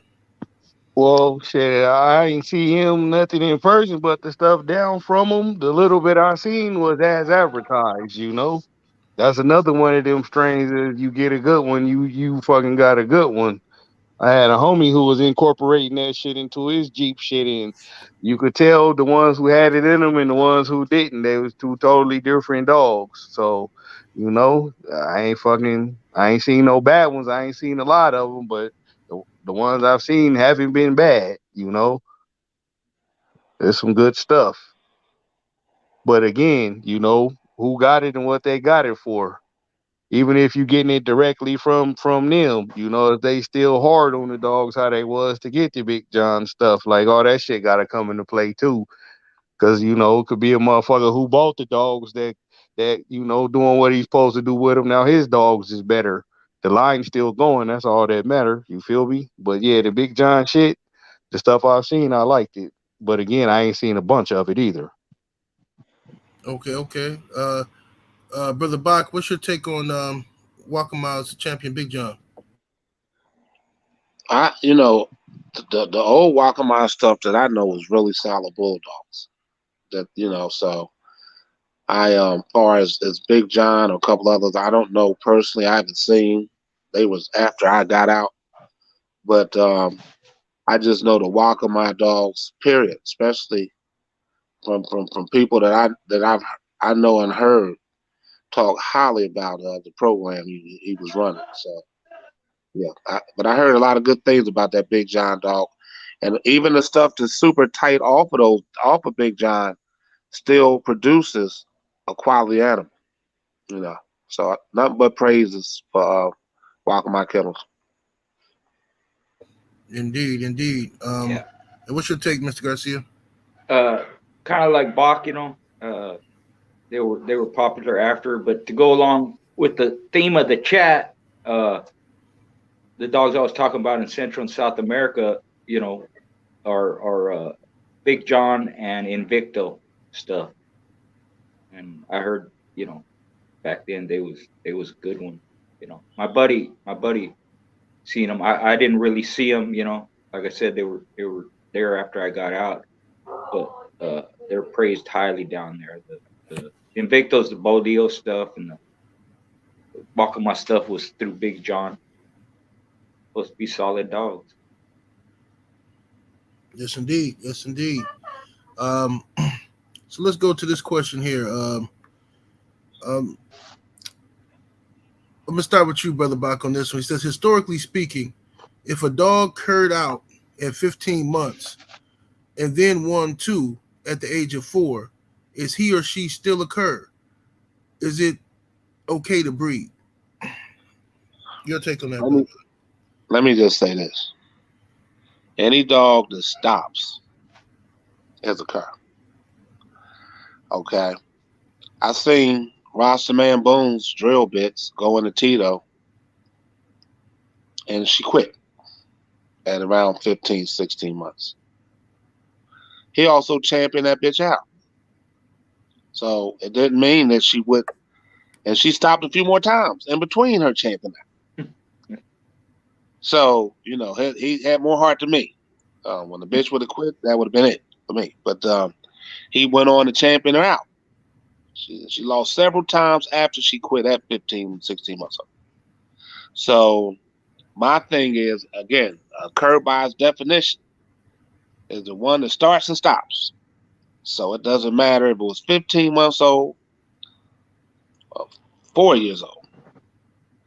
Once it has the ability of stopping, whenever it gets into trouble, it will stop again. Okay? And and at the same time, I know of a dude who had a cur, I think I mentioned in one of the shows. She was a 45-minute head dog we used for part of our schooling. Well, a guy got upset and was talking crap, and they ended up betting on a damn dog that everybody knows goes 45 minutes. Well, she went there in 3 hours and beat the other guy's dog. Known to quit in 45. But the dog he used wasn't enough to make that bitch quit in 45 minutes, so she like a star against something that was lesser than she was.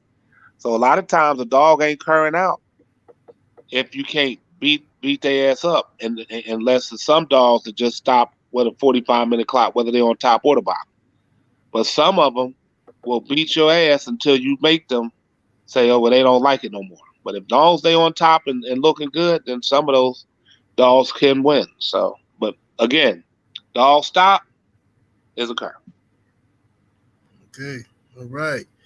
Yes, indeed. Mr. Garcia, your take on that? Pretty much the same thing. You know, it may sound kind of harsh, but I've said this before: my fault, your fault, the dog's fault, no one's fault. If it quits, it's a cur. And just like Bach said, under the different circumstances, yeah. And some people look at it like, you know, that's impressive, or you know, hey, the dog did this and did that after it quit and this and that, whatever. It's not impressive to me. You know, it doesn't, it defeats the whole purpose of my breeding program. So I wouldn't keep them. Somebody else might, you know. I had one that was real good. You know, I've told this before. He was a 2-time winner. He quit in 2 hours and 1 minute, you know, and I was going to call him. My buddy was there and he said, Richard, you going to call him? I said, yeah, but if you want him, you can have him. And he said, Richard, if you don't want him, I don't want him. I was, okay. I said, okay, remember that. Remember that when you do your dog. You know, you have all these decisions to make. You have all these quote unquote standards that you're going to keep. If you don't keep them, it could be detrimental to your program. And I'm that way with bird dogs, cold dogs, funky dogs I don't like, you know. Right. You know, they're just excuses that people use. And I don't mean no disrespect to anybody. If they want to do all that, and maybe you take a dog that quit and he won, and I don't care if it was Rascal or whatever, you know, you know, people say, well, you know, if they'd have done that with Rascal, you know, we wouldn't have Rascal dogs. That's right. But we'd have other dogs. That ain't the end all to be all, you know, and Sure. you might have better ones. You know what I mean? So I wasn't one to do that. It just, that's not the way I was raised, you know, being country and animals, you cull whatever you need to cull for specific reasons, and you live with your decisions. So whether you can win 20 times after you quit, or quit here and there, like Fox said, you know, depends on the circumstances. Someone wants to do that, I don't have a problem with it. That's just not me. I'm not going to do that. And if we go by other breeders and competitors, not just in dogs, but in horse racing, in game fowl, greyhound racers, the top tier people, they don't do that. They don't use them excuses. They don't make excuses like that. They don't keep dogs like that, or chickens like that, or horses like that. They have them standards. And that's why they're at the top. You know, if you look at Woody Stevens, he won 5 Belmont Stakes in a row. He has 7 Triple Crown winners throughout his career. Frank Shy won, you know, at the end of his career, won 8 Claymore championships in a row, and he was an old man. Thomas Murphy in the Birds, same thing. He won 49 stag mains in a row. And the example is, they didn't do shit like that. They didn't keep animals that quit or were subpar or didn't meet their standards. And I tell people, they may not believe it, you know, but if you stick to those things, you're going to have better dogs. You're going to have better, you know, maybe you won't be culling so much if you cull like you should, you know, beforehand. So that's just my take on it. I get arguments and this and that. I understand, but I'm not impressed by those statistics where people say, well, dog quit and then he won later. It doesn't affect me that way. And I don't feel guilty. Oh shit, I should have kept him off. Maybe he'll produce. Nah, I got other dogs that produce better than that. I had some that didn't quit and still produce good. So for me, that's not a reason to keep them. 100% agree. Yes, sir. Welcome down round, Big Steppin'. What's your take, brother? Well, I say 15 months is too young to be fucking leaving the dog down that long for him to cur out, or putting too much dog on him that's gonna cur him out.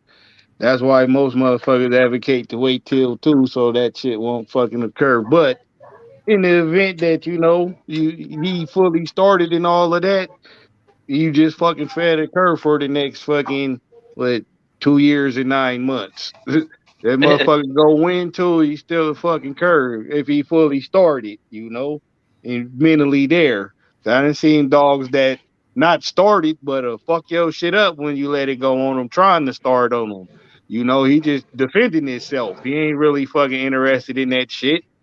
I've seen motherfuckers fully started and quit, so you really gotta know what you're doing. I say that, but he fully started and everything in a perfect world, and he quit, but go on to grow up and win 2 more. You just beat 2 curves that was more curved than him. He's still a cur. I wouldn't breed that motherfucker. I wouldn't feed him. None of that shit. I ain't saying I would starve him, but I just wouldn't physically feed him. He wouldn't be on my yard for me to feed him. He out of there. You quit. A quit is a quit is a quit. And we don't quit over here. I fucking myself will scratch on my belly if I got to get to your ass. My dogs had to live up to that same standard if I would do it. Simple as that, no matter what age. Cause I done seen like little pups run out on the yard and run into a bulldog, and that motherfucker knew he was a bulldog then, cause he kept trying to go back, and he grew up to be a bulldog. That's far and few in between, but it happened. Other than that, the motherfucker gonna quit, he gonna quit, man, no matter what. If he in shape, it's just gonna take him longer to quit. That's all. Yeah, fuck it. Don't start your dogs too early if that's what you're doing. But if he is all the way started and on and he quit, the fucking rules you signed up for is to make the hard calls. Call that shit, man, because it's dogs that's be that age, like MACHOBUCK. He won one at that age. You feel me? So if that's what you're going for, you can get it. Yeah, so it's just a curve. No excuses, bro. Yes, sir. Can I add one thing to that too? Absolutely. Maybe what I did. Okay, now you mentioned something, and I forgot to mention. Now, and Brother Garcia also alluded to it when he said, well, he didn't allude to it. He said it. He said that whether you mess the dog up or the dog messes it, whether the dog or you, and most oftentimes we mess the dog up because again we get anxious and maturity is not what we seek, and we seeking gratification of believing that either the program we run is better than everybody else's, or just for the sure enjoyment of seeing somebody get down. And that's what happens most time. And so now here's where I differ on a dog. This might, some people might not understand this, but some will.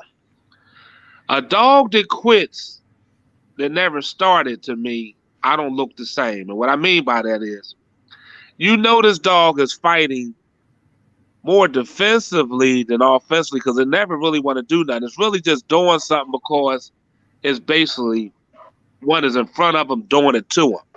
But you can really look in the dog and say he's really or she's not really matured enough to really do it, even though it looked like it's appearing to do it.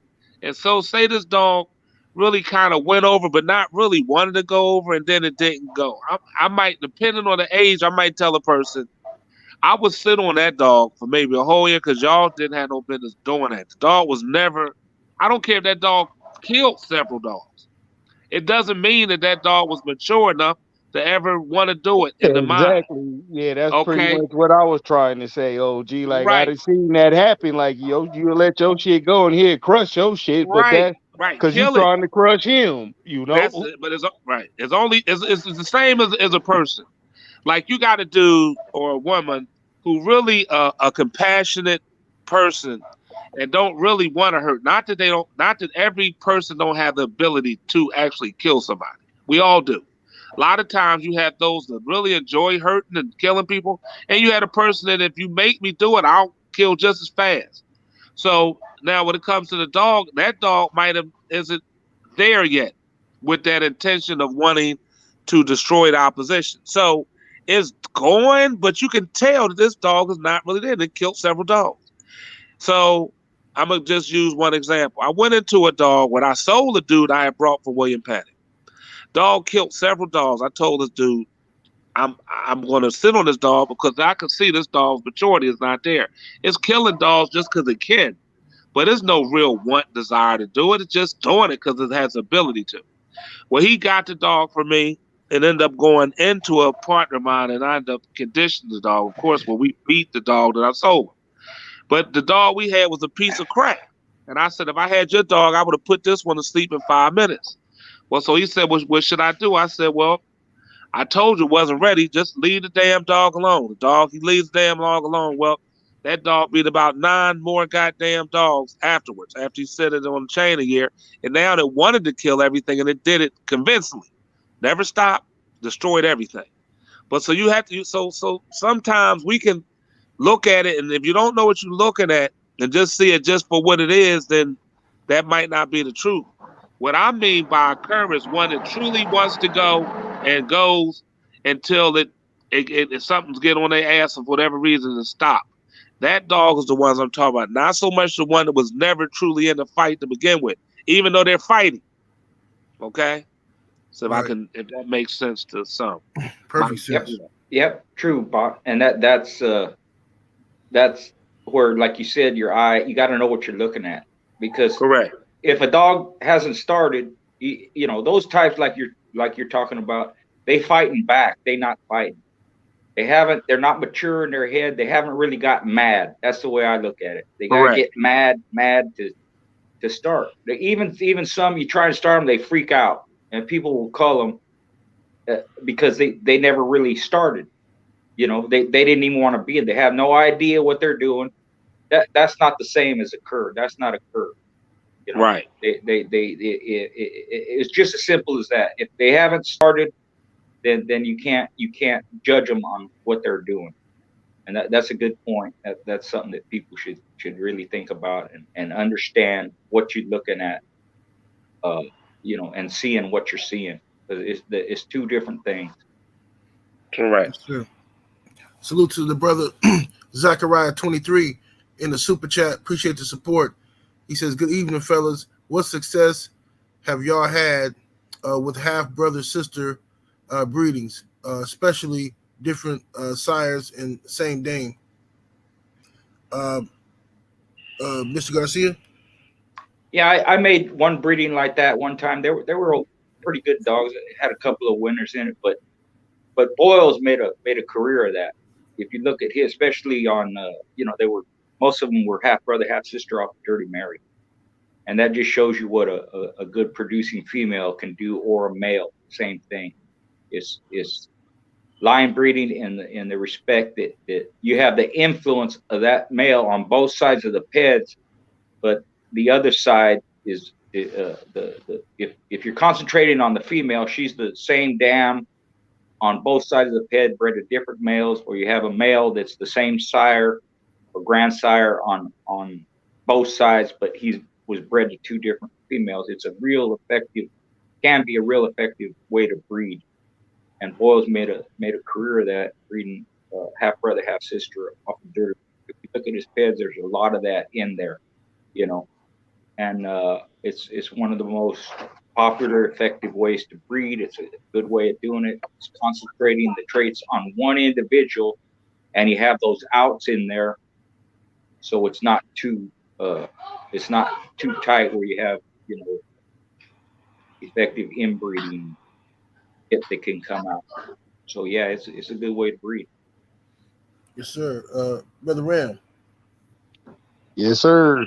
I only did it one time, and that was before we ended up selling Champion. Doty bred him to a daughter off Red Jack to Rogue. Doty was off of fucking Buckshot to Rogue. And yeah, there was some good dogs, man. I liked them. They was pretty good.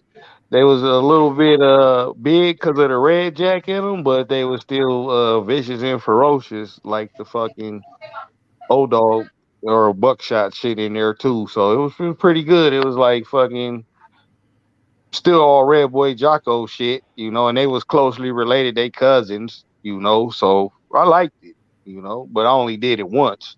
And out the 6 dogs, 2 of them died as pups got sick, and the other ones all went to the box and won. So yeah, I liked it, but that was only the one time I ever did it. Indeed. Brother Bach, what's your experience with half brother sister breedings? Oh, 1 second. I'm let my dog use the restroom. Okay. Salute to my brother Veracity Exchange TV in the super chat heavy. Appreciate you, family. He says, shout out to 78 in the panel. Thank you, brother. And this is the brother I did an interview with him earlier. Make sure y'all go check it out. Salute to the brother. Salute to the brother. Well, back to the question. I love it, brother. I mean, I do it all the time. So I do it every type of way. Father to the daughter, son to the mom, brother, sister. And then it depends on what you're getting. And what most people don't understand too is when you have a male that you like a lot of times I pick the bitches because his gene pool goes to the females and the males go to the moms. So if she has a son, the sons more or less take off the traits after the mother. So I do a lot of daughter to dad breeders, depending if I like the father. If I like the mom a lot, her background, and I do son to mom breeders. You know, so depending on what I'm looking for. And if I do a brother-sister breed because I like the traits that they both show on the mom and the pop, then 9 out of 10, they'll flow the traits right through both of them. So, yeah, I use them quite often. And a lot of people believe that you can't get that really nice hound because of them being so-called inbred. But I disagree totally. So, just depends. You have to know what line you're running. Certain lines could do it more so than others. Certain lines start fading quick when you try to do it. You have to know what you're running. And so that's the key. Yes, sir. Yeah, I'd like to say something too. Going along what Bach said, that's a pattern that a lot of people ain't familiar with.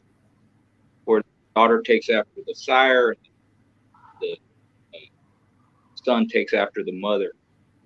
And if you follow that, you're going to have the influence from both sides of the ped.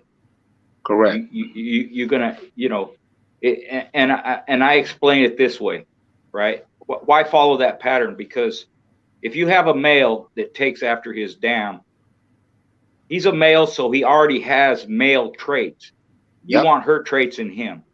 Yep. Same thing with a female. She's a female. She already has female traits. You want the male side. Yep. And when you do that, it's like stacking. You always the male would take after his mom. She's going to take after her sire. He's going to take after his like that, and you follow the pattern down like that. Same thing with the female. She's going to take after her dad. He's going to take after his mom, like that. You put it all together, all that shit is related, and you get the traits from both male and female in the individual. So that's something that's not really known. It's not really understood, but that's kind of how I explain it. Good stuff. One other, if I could say this, like for instance, Champion Trackdown, Tyrone's half brother. His sons were shitty, curs, most of them. His daughters were destroyers, bulldogs. So that's how I went. Yeah, males, they pretenders, and his goddamn daughters was true defenders, bro. Yeah. So I'm just They're saying. they're taken after him. Correct, but his sons weren't, and they were shitty. There you go. Yep. Perfect example. Yep. Yes, indeed. Let me okay, I said I got to veracity exchange. Ram, what's your experience with the brother sister, half brother sister breedings? Yeah, I did that already. That's why I said I did the champion buckshot to her sister Rogue and got champion Dodie, and then took the bitch we bred off of Red Jack to Rogue and bred Right. them two together. And yeah, out the 5 of them, 2 died as pups, and the rest made winners and shit. All right, Ram, let me stay with you right here. Can the panel name a bloodline that's rare or gone today that they would like to see today? And why? See, I would like to see them Henry dogs, man. Just because Pull my how they answer, work. Ram. Pull my answer. I'm looking for that Henry stuff. Yeah. Just so I can see if it was like how they said it was, if it was as advertised. Yeah. I had found some of it in the staff form, and I was running that shit for a little while, doing pretty good with it. It said staff on the paper, but them was fucking old man Henry dogs. Right. Yeah. They was destroyed. I would like to see that shit in its true form. The shit Earl Tudor was getting directly from him. I would love that. Yeah. The problem with that, and a lot of people don't know this, if they do their research, they'll find out, is all what Ram said is correct. That's a lot. Henry dogs are in the DIBO blood, Blackjack Jr., a lot of them great dogs. But what happened is at some point they became destructive, loose teeth. They got all fucked up. The females would kill their pups. And that's the reason Tudor got rid of them, is because that those negative things became pronounced. And he gave most of what he had to Al Brown, and Al Brown found out the same thing. They were great dogs in their day. It's a shame that happened to them, but that's what can happen. It ain't nobody's fault. It's just maybe it's nature, or something that keep you in line or whatever. But they had a great history. They're in most of our dogs. Those are kind of like the English dogs. Henry was a great breeder. They're multiple winners. They had every trait you could think of. It's just that thing happened, and that's why they fell out of favor. There's a lot of reasons why other dogs, whether they're confiscated and killed, or whether the person dies and they kill all their dogs afterwards, or there's a lot of reasons, and I guess that's maybe why you have to move forward. That's one. I wish I could have seen dogs like that, and maybe it could be that, some people use the staff blood because they wanted to add mouth, and structure. And they were great for that. And I would say that's because of the Henry blood in them. A lot of people were known to do that. They put some staff blood in there, and their dog increased the bite in their dogs, But right. That's kind of my take on it, Okay. Brother Bach, what's your take on it? Old bloodlines that you would that are rare or gone that you would like to see today? Well, like I said, you heard me shout out. He took mine. I'm a Henry dogs now. My thing is, I like Pit General. I like what Pit General was doing. He was off the Henry stuff. Mayfield was using that blood. Norman Kimmer ended up getting that blood. He ended up supposedly got rid of all the Mayfield dogs, which I don't really believe he did. But some of those who was using some of the real good Mayfield stuff for the Henry stuff, it's only a few people probably really got it today that has it. And I love it. I love it because they were crushing, hard, staying in the realm of stuff I used. Hard mouth, rough, finishing dogs. They're not going to be there long. When they touch you, you're going to know you were touched. And again, like I said, it's not going either. There's a few people that I I heard that have it, and yeah, still around, but it's rare. But it's real good stuff. So the Henry dogs, and even to what you were saying, Richard, that can easily be crossed to put a little bit in there to change up the mom killing the pups and all of Yeah. that. You know, you can put an Yeah, outcross in it, and if you Yeah, got to and that go out a generation or two, you can come back and still inbreed, line breed back on it to take that out. But go yeah. ahead, I'm gonna. No, that's true, and that may have been sometimes dog may get in there,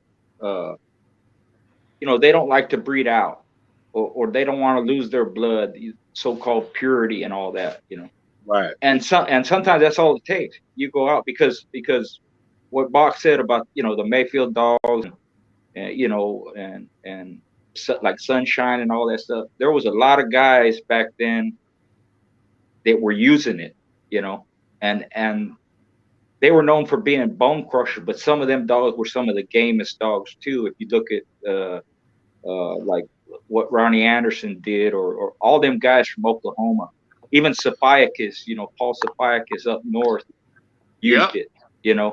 and just unbelievable gameness. And if you had a killer like like Champion Blondie, the Curry brothers, stuff like that, a lot of them had that stuff in it, and in that respect, it's a shame a lot of that stuff was gone. I mentioned Mr. Gray, them, if you give them enough time, they'll get over there. That's some of the blood that he was using.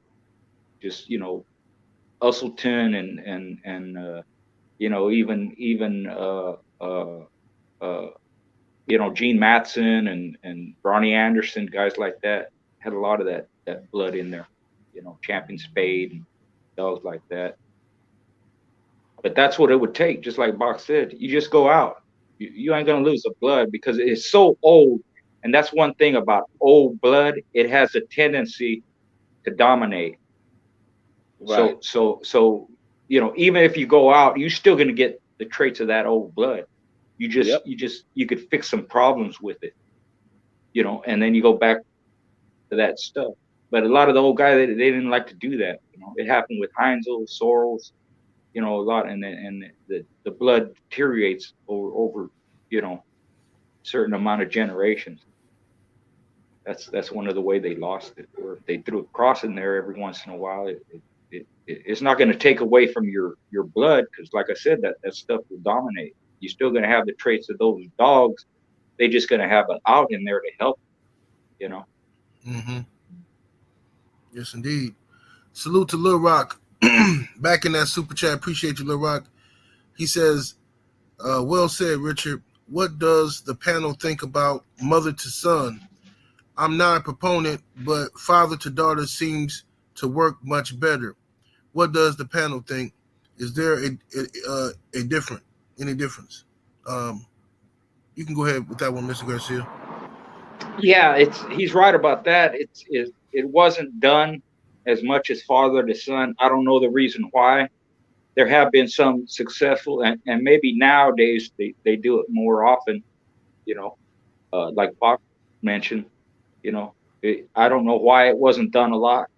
Mayfield did it, and there's some other ones throughout history, but it just was, I don't know why,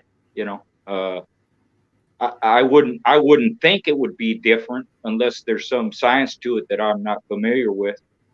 But it's the same thing. If you go mother to son, you concentrating on the mother. That's what you're trying to get. Father to daughter, you concentrating on the sire. You're trying to trap those traits. Keep them in the forefront. And the same would be said for mother to son. You want her traits. So if you want her traits, that in my way of thinking, that means you would want her father's traits. It's just going to make those more pronounced. So I don't think there's a difference. Right. What's your take on that, Brother Bot? I thought I answered all that, Robert. I mean, I thought I already answered it. Okay. Right. How you feel about it, Ram? Shit, I like it. I've done it both ways. Father to daughter and mother to son. You just got to kind of be careful with either way you go. Like I did one mother and son breeding, but my bitch was heavy on the bulldog phenotype, so that shit was exaggerated in 2 of the 4 offspring she had. And she usually have about 8, and that time she only had 4, and 2 of them, one looked regular but was super undershot, and then one looked like the old school fucking bulldog, like the Georgia bulldog, big old chest, cork tail, all of that shit. So shit, I gave him to my It's homie. Colby. He ended up breeding it to some shit that was correct and threw some good dogs, but he couldn't. I wasn't fucking with it. I ain't fuck with none of the ones that was over exaggerated on the bulldog phenotype. That would be the only negative I seen when I did that. But other than that, other times I did it, got good dogs. Either way, just depends on who you want to fucking tighten up on, what you want to tighten up on the mother for, you know. Right. Indeed. Oh But wait, if you got a badass bitch, like fucking champion shotgun, hell yeah, breed her back to her best son. Shit. And keep the males off of that. You feel me? yeah. Mm-hmm. Oh wait, That's visuals. Oh, that's go ahead, it. Mister. Go ahead. Oh wait, visuals in the super chat. Appreciate the support, family. Says any history with the McCool's blood? Is that how you pronounce that, McCool's? McCool. Yes, that's Yeah. McCool. Yeah. I think there was some Carver does. I think if my Yeah, memory. them all that old Carver stuff, that Thibodeau stuff, just all that old school Carver shit. Again, that's one of them bulldog phenotype throwing lines. Even if you get small ones, they still look like little bulldogs. Real good shit though, man. When you get a good one like anything else, I've never owned it. I had dogs with it in them, used as an out, and I don't know how much of that out was important in the dog I owned. But again, I don't fucking know everything. I ain't seen every dog, even the old school shits. I come from a popping dog area. We really didn't have to get dogs from nowhere else really to see them. Only time I did see them was traveling. Right. But they was good dogs though. The ones I seen, they was good, win or lose. Indeed, Mr. Garcia, your take. Uh, I saw a little bit. I'm not sure if it was straight McCool stuff, but Dr. Andre, rest in peace, had some of it. I think Champion Little Mama was kind of bred like that. It was all that. It's all old Carver stuff. They're rough as hell. Uh, he had some other ones. I forget their name, but he was a cool dude, man. I miss him. He unfortunately he passed away, but them dogs are rugged, good bone, kind of short and squatty. Some of them, they real popular in the deep south, and they spread out. Probably Banjo and his sister, what was her name, BB Red.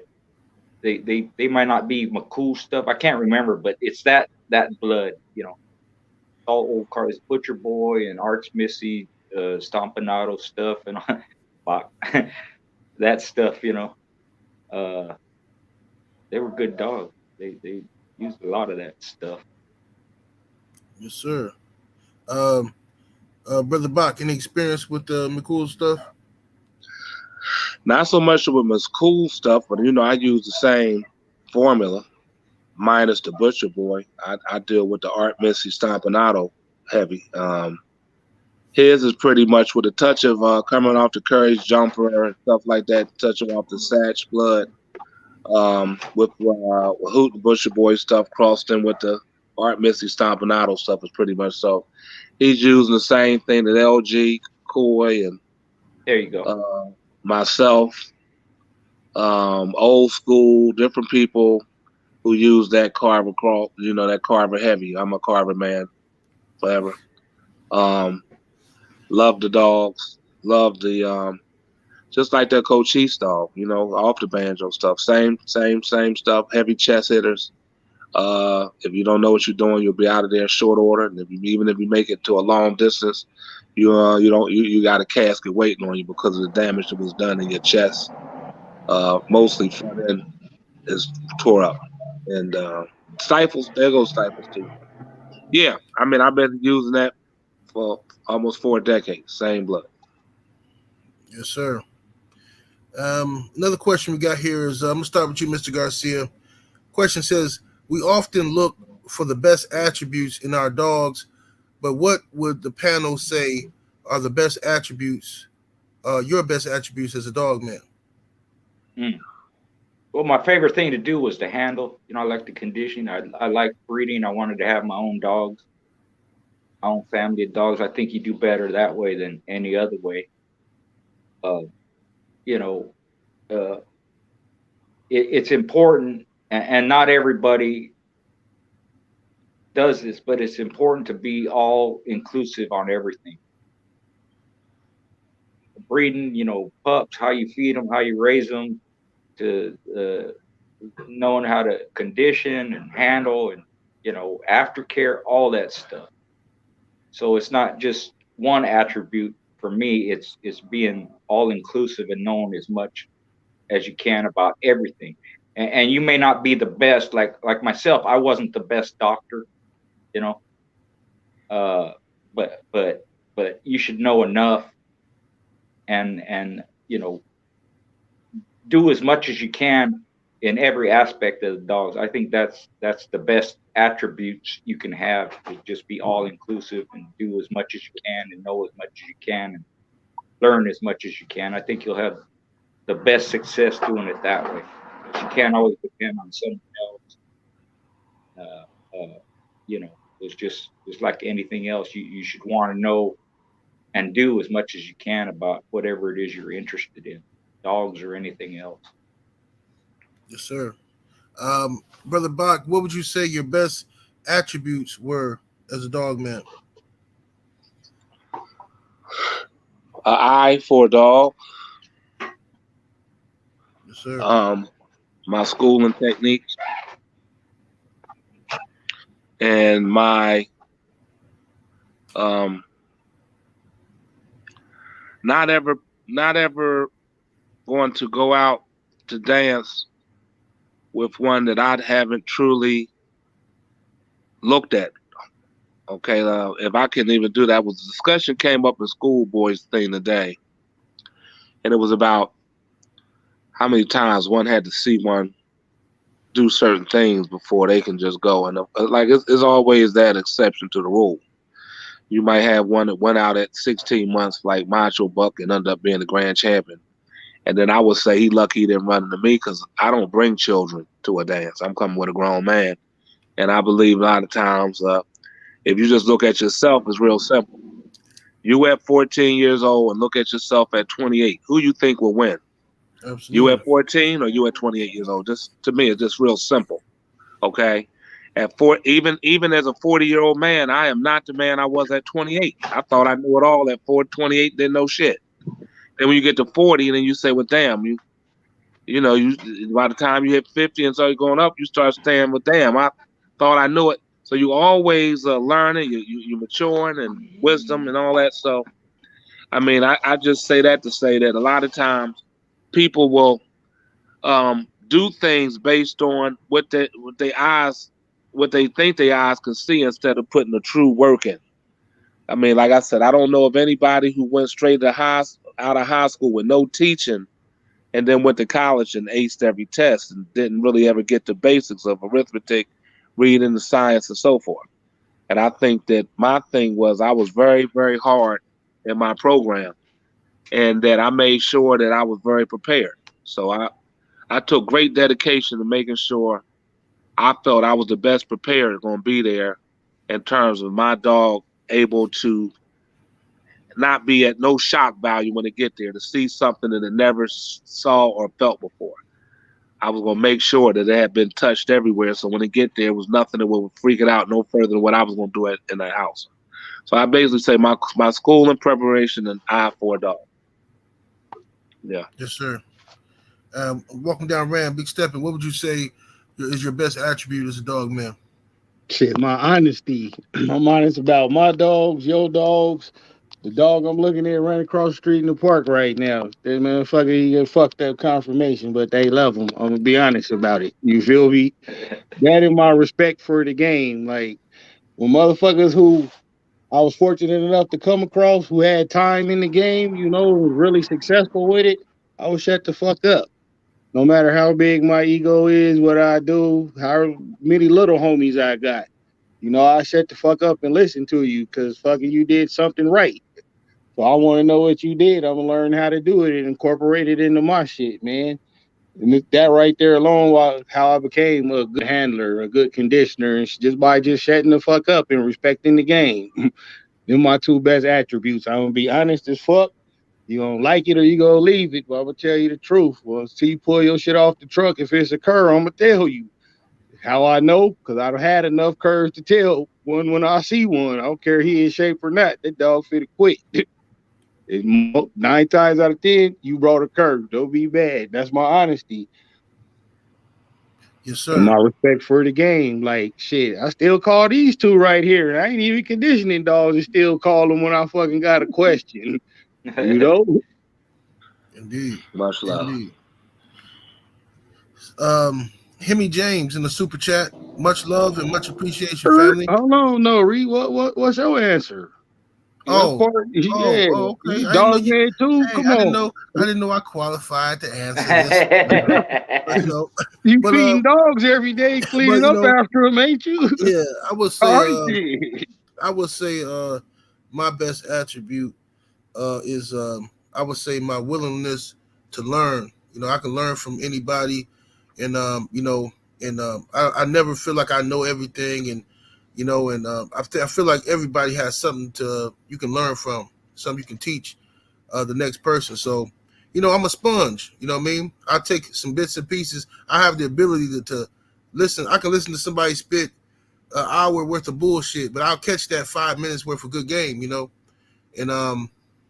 I think that's my best attribute is listening. I let people talk so I can learn from them. You know what I mean? Hemi James in the super chat, much love, much appreciation, says, who made the Zebo Honey Bunch breeding, and was it litter whelped, or is it just bulldog folklore from the rumor mill?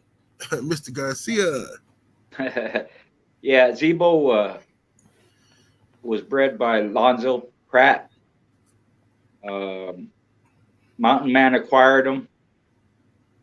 He sold them to Dave Adams and Bruce Crutchfield. And what happened was Zebo bit Adam's son, so he sold them to Richard Johnson. So Richard Johnson owned Zebo. He bought Honey Bunch from James Crenshaw, and he made the breeding. And from what I gather, not much came from it.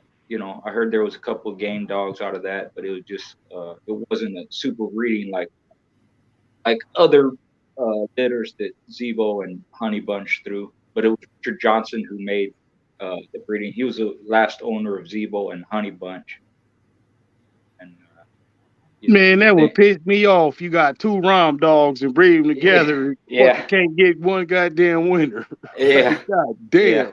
That just go to show you, though, everything don't go with everything, man. Because both of those dogs were Rom dogs on their own. Before he even bought them, they had already reached register of merit status. Yeah. With a bunch of points, more than the required champions it take to make them. So it just shit. Everything don't work. Let me address David Gonzalez. Bo didn't quit. An old timer who's still alive, who was there, told me Bo got bit down by fucking Vindicator and couldn't make it.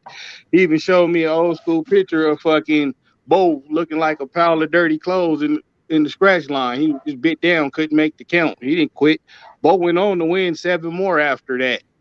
Yeah. He was just fucked up for whatever reason. Probably because of Jeep, people don't like fucking his daddy, But nah, he didn't quit. Let's fix that part of the game. He was fucking just bit down, like motherfucker let him go. He just folded up. Vindicator had a ton of mouth. There's nothing you could do about that. But to prove he wasn't a Curry, went after he healed up and won 7 in a row.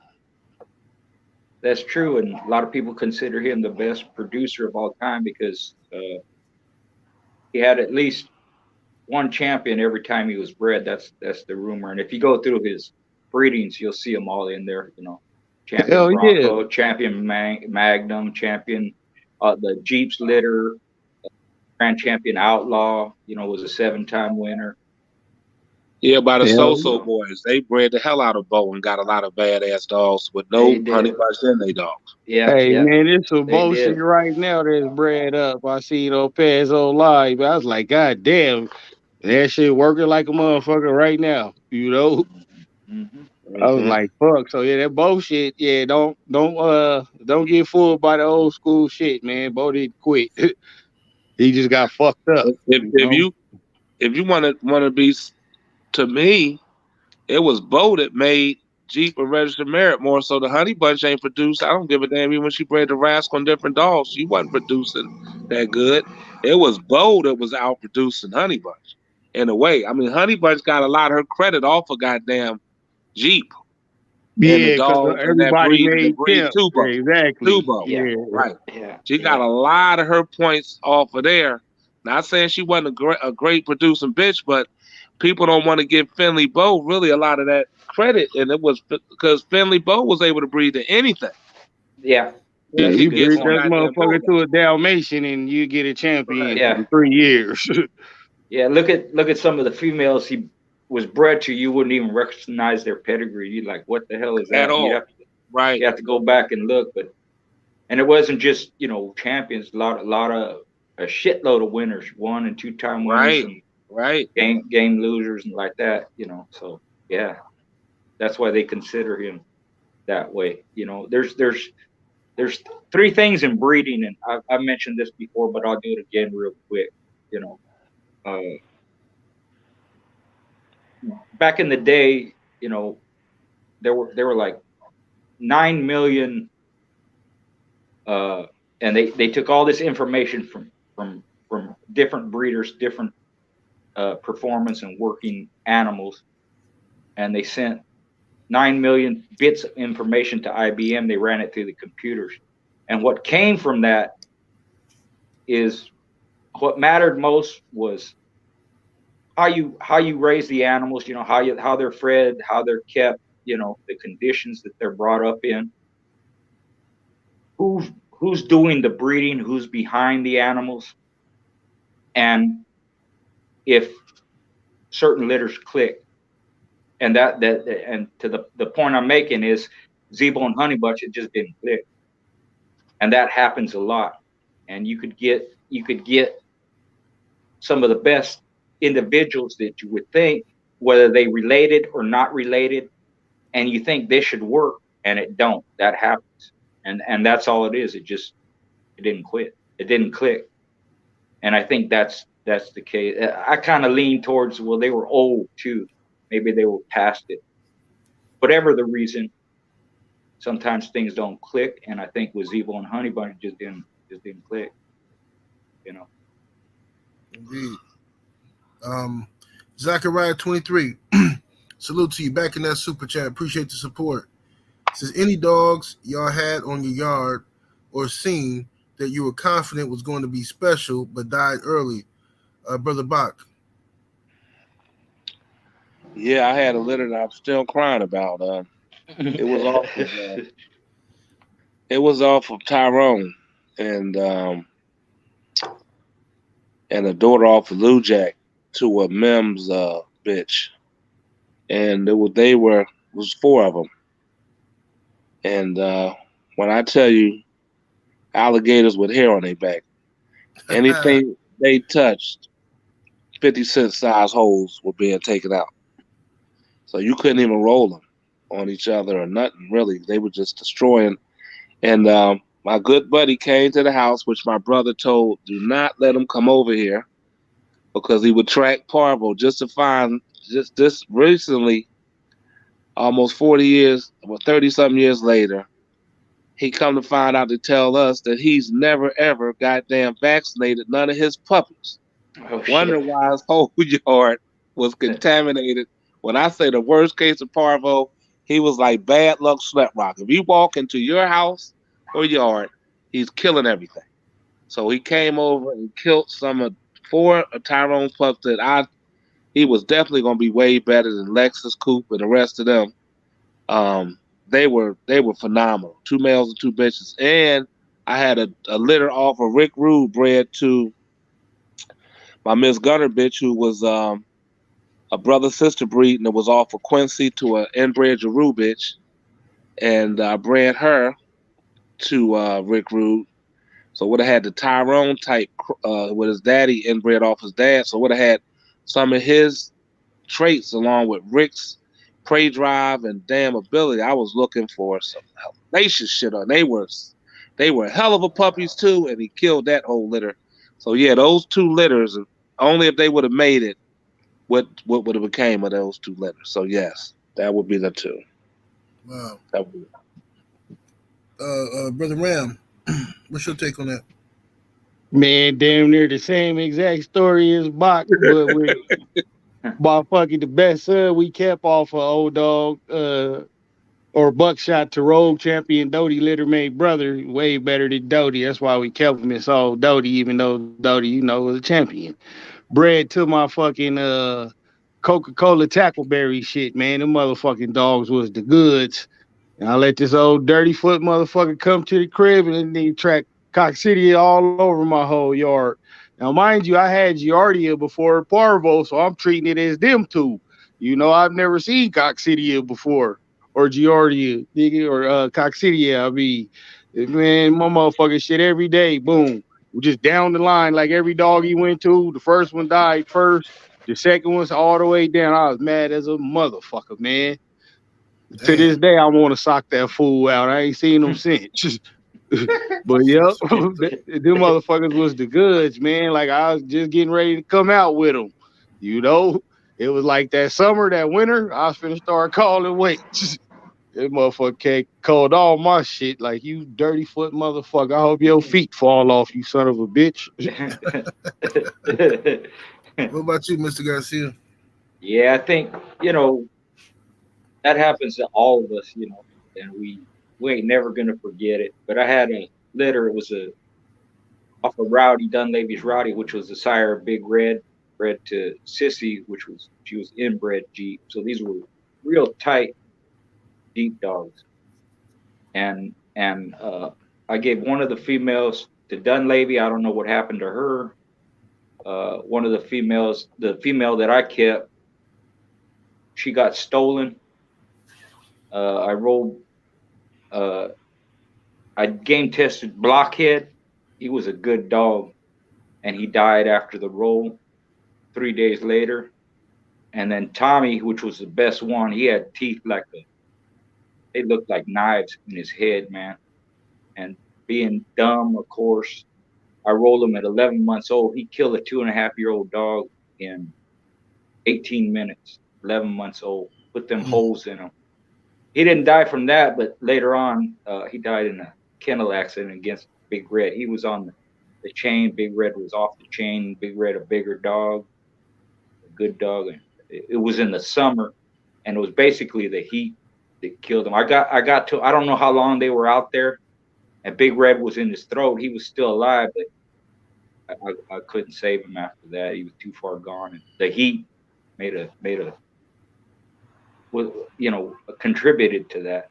But those were the best Jeep dogs I ever seen. Mine, someone else's, anything else. They were first class dogs, man, and I lost all of them.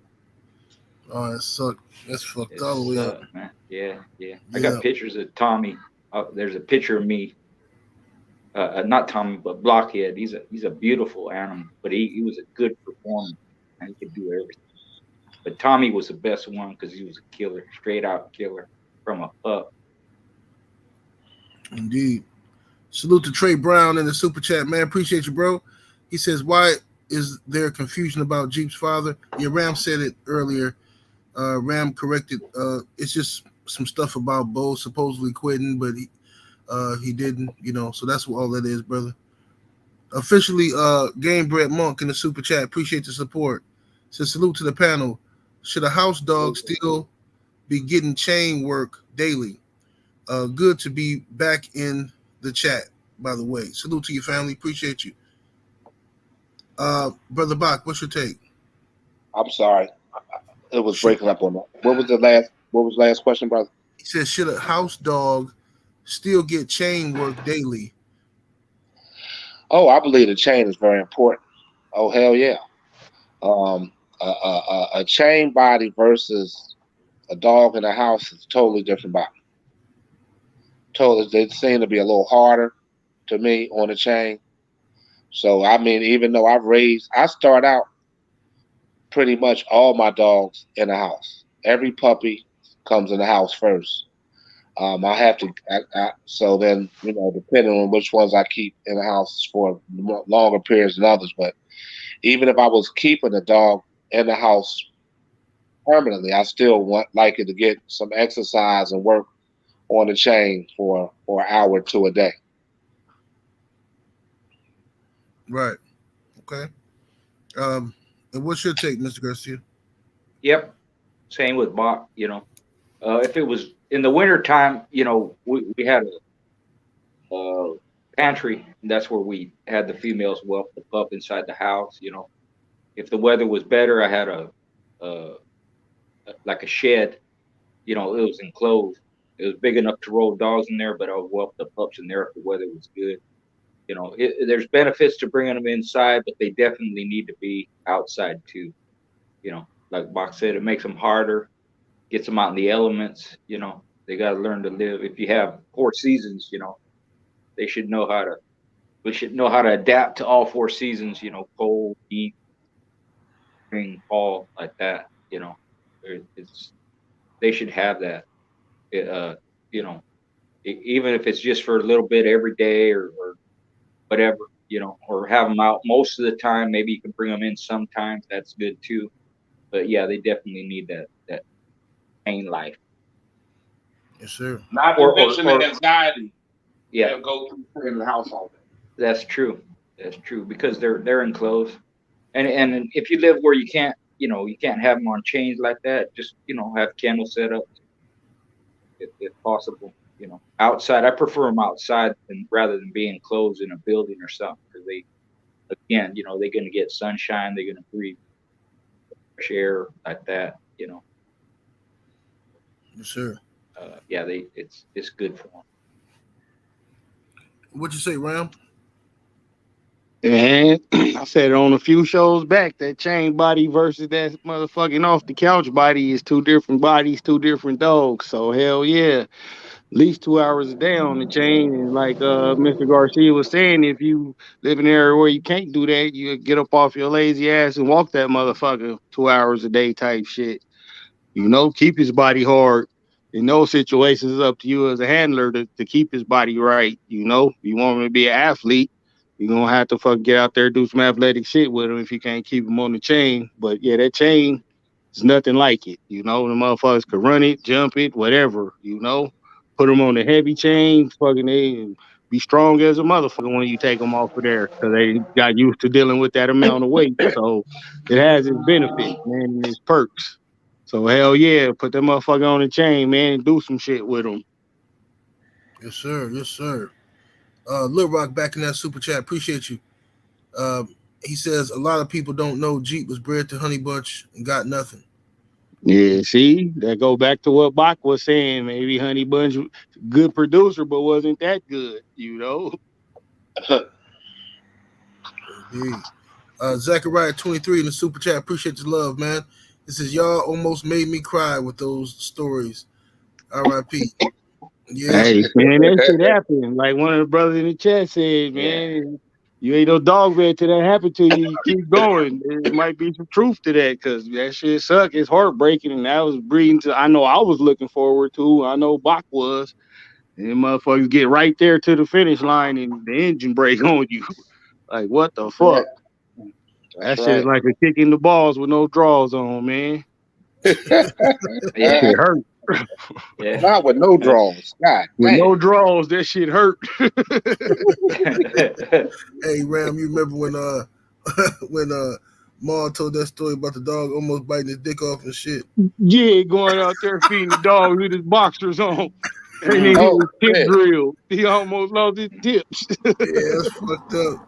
Yeah. But hey, salute to everybody that came through today. Arrowhead Killers, I see you in the building. My brother Main Event Mark, salute. I saw my brother I Am Trail Will in here earlier. I don't know if I shouted him out or not. Salute to everybody that came through. We appreciate y'all, man. Y'all make this show a success every week, week in and week out. Thank y'all. Mr. Garcia, Any closing words for the people? Yeah, just same as always. Thanks to everybody for joining the chat. Had some good conversation. Keep the good questions coming. Respect to everybody, and we appreciate your support. Thank you. Brother Bach, any last words for the people? Well, yeah. Again, I've seen where there's quite a few questions that was asked, even about either through for me and Schoolboy to ask.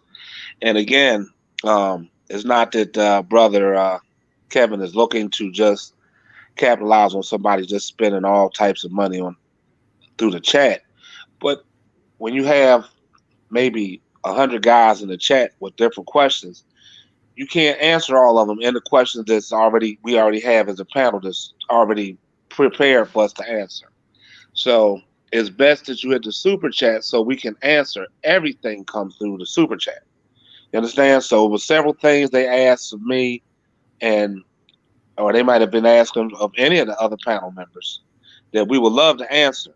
So, but like we said, we only come here. I don't get paid for this, Schoolboy. We don't get paid for none of this. We come here strictly for historical accounts of things that we either done or know of or seen, and we love it. So we come here because of you guys. So we're not coming here if you guys don't show up. So that's the reason we're here. So thanks for all the people with their questions. Like Brother Garcia said, keep them coming.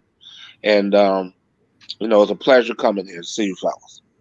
Hey, also I add on to that, you could ask your questions for free every Monday. Good brother 7-8 put up a community post, for questions you want answered on the panel. And, I go through them. I'm the one who select the questions most of the time. So, you could get, if you can't afford the super chat, we ain't here just for the money. Everybody got their own stream of income. We ain't shitting on the super chats. We appreciate them, but you don't got to drop one if you can't afford to drop one. Shit, if it's paying your car note more important than super chat, pay your fucking car note. You feel me? You can't be no bum ass dog man around me, homie. But other than that, man, shit, it's Sunday, tomorrow Monday. Be great, be ready for that. Punch that motherfucker in the face, no matter what it brings, scratch into it. Other than that, none of this shit is intended for, nor should it be used for any illegal purposes, man. If you is out there using it for that, keep that shit to yourself.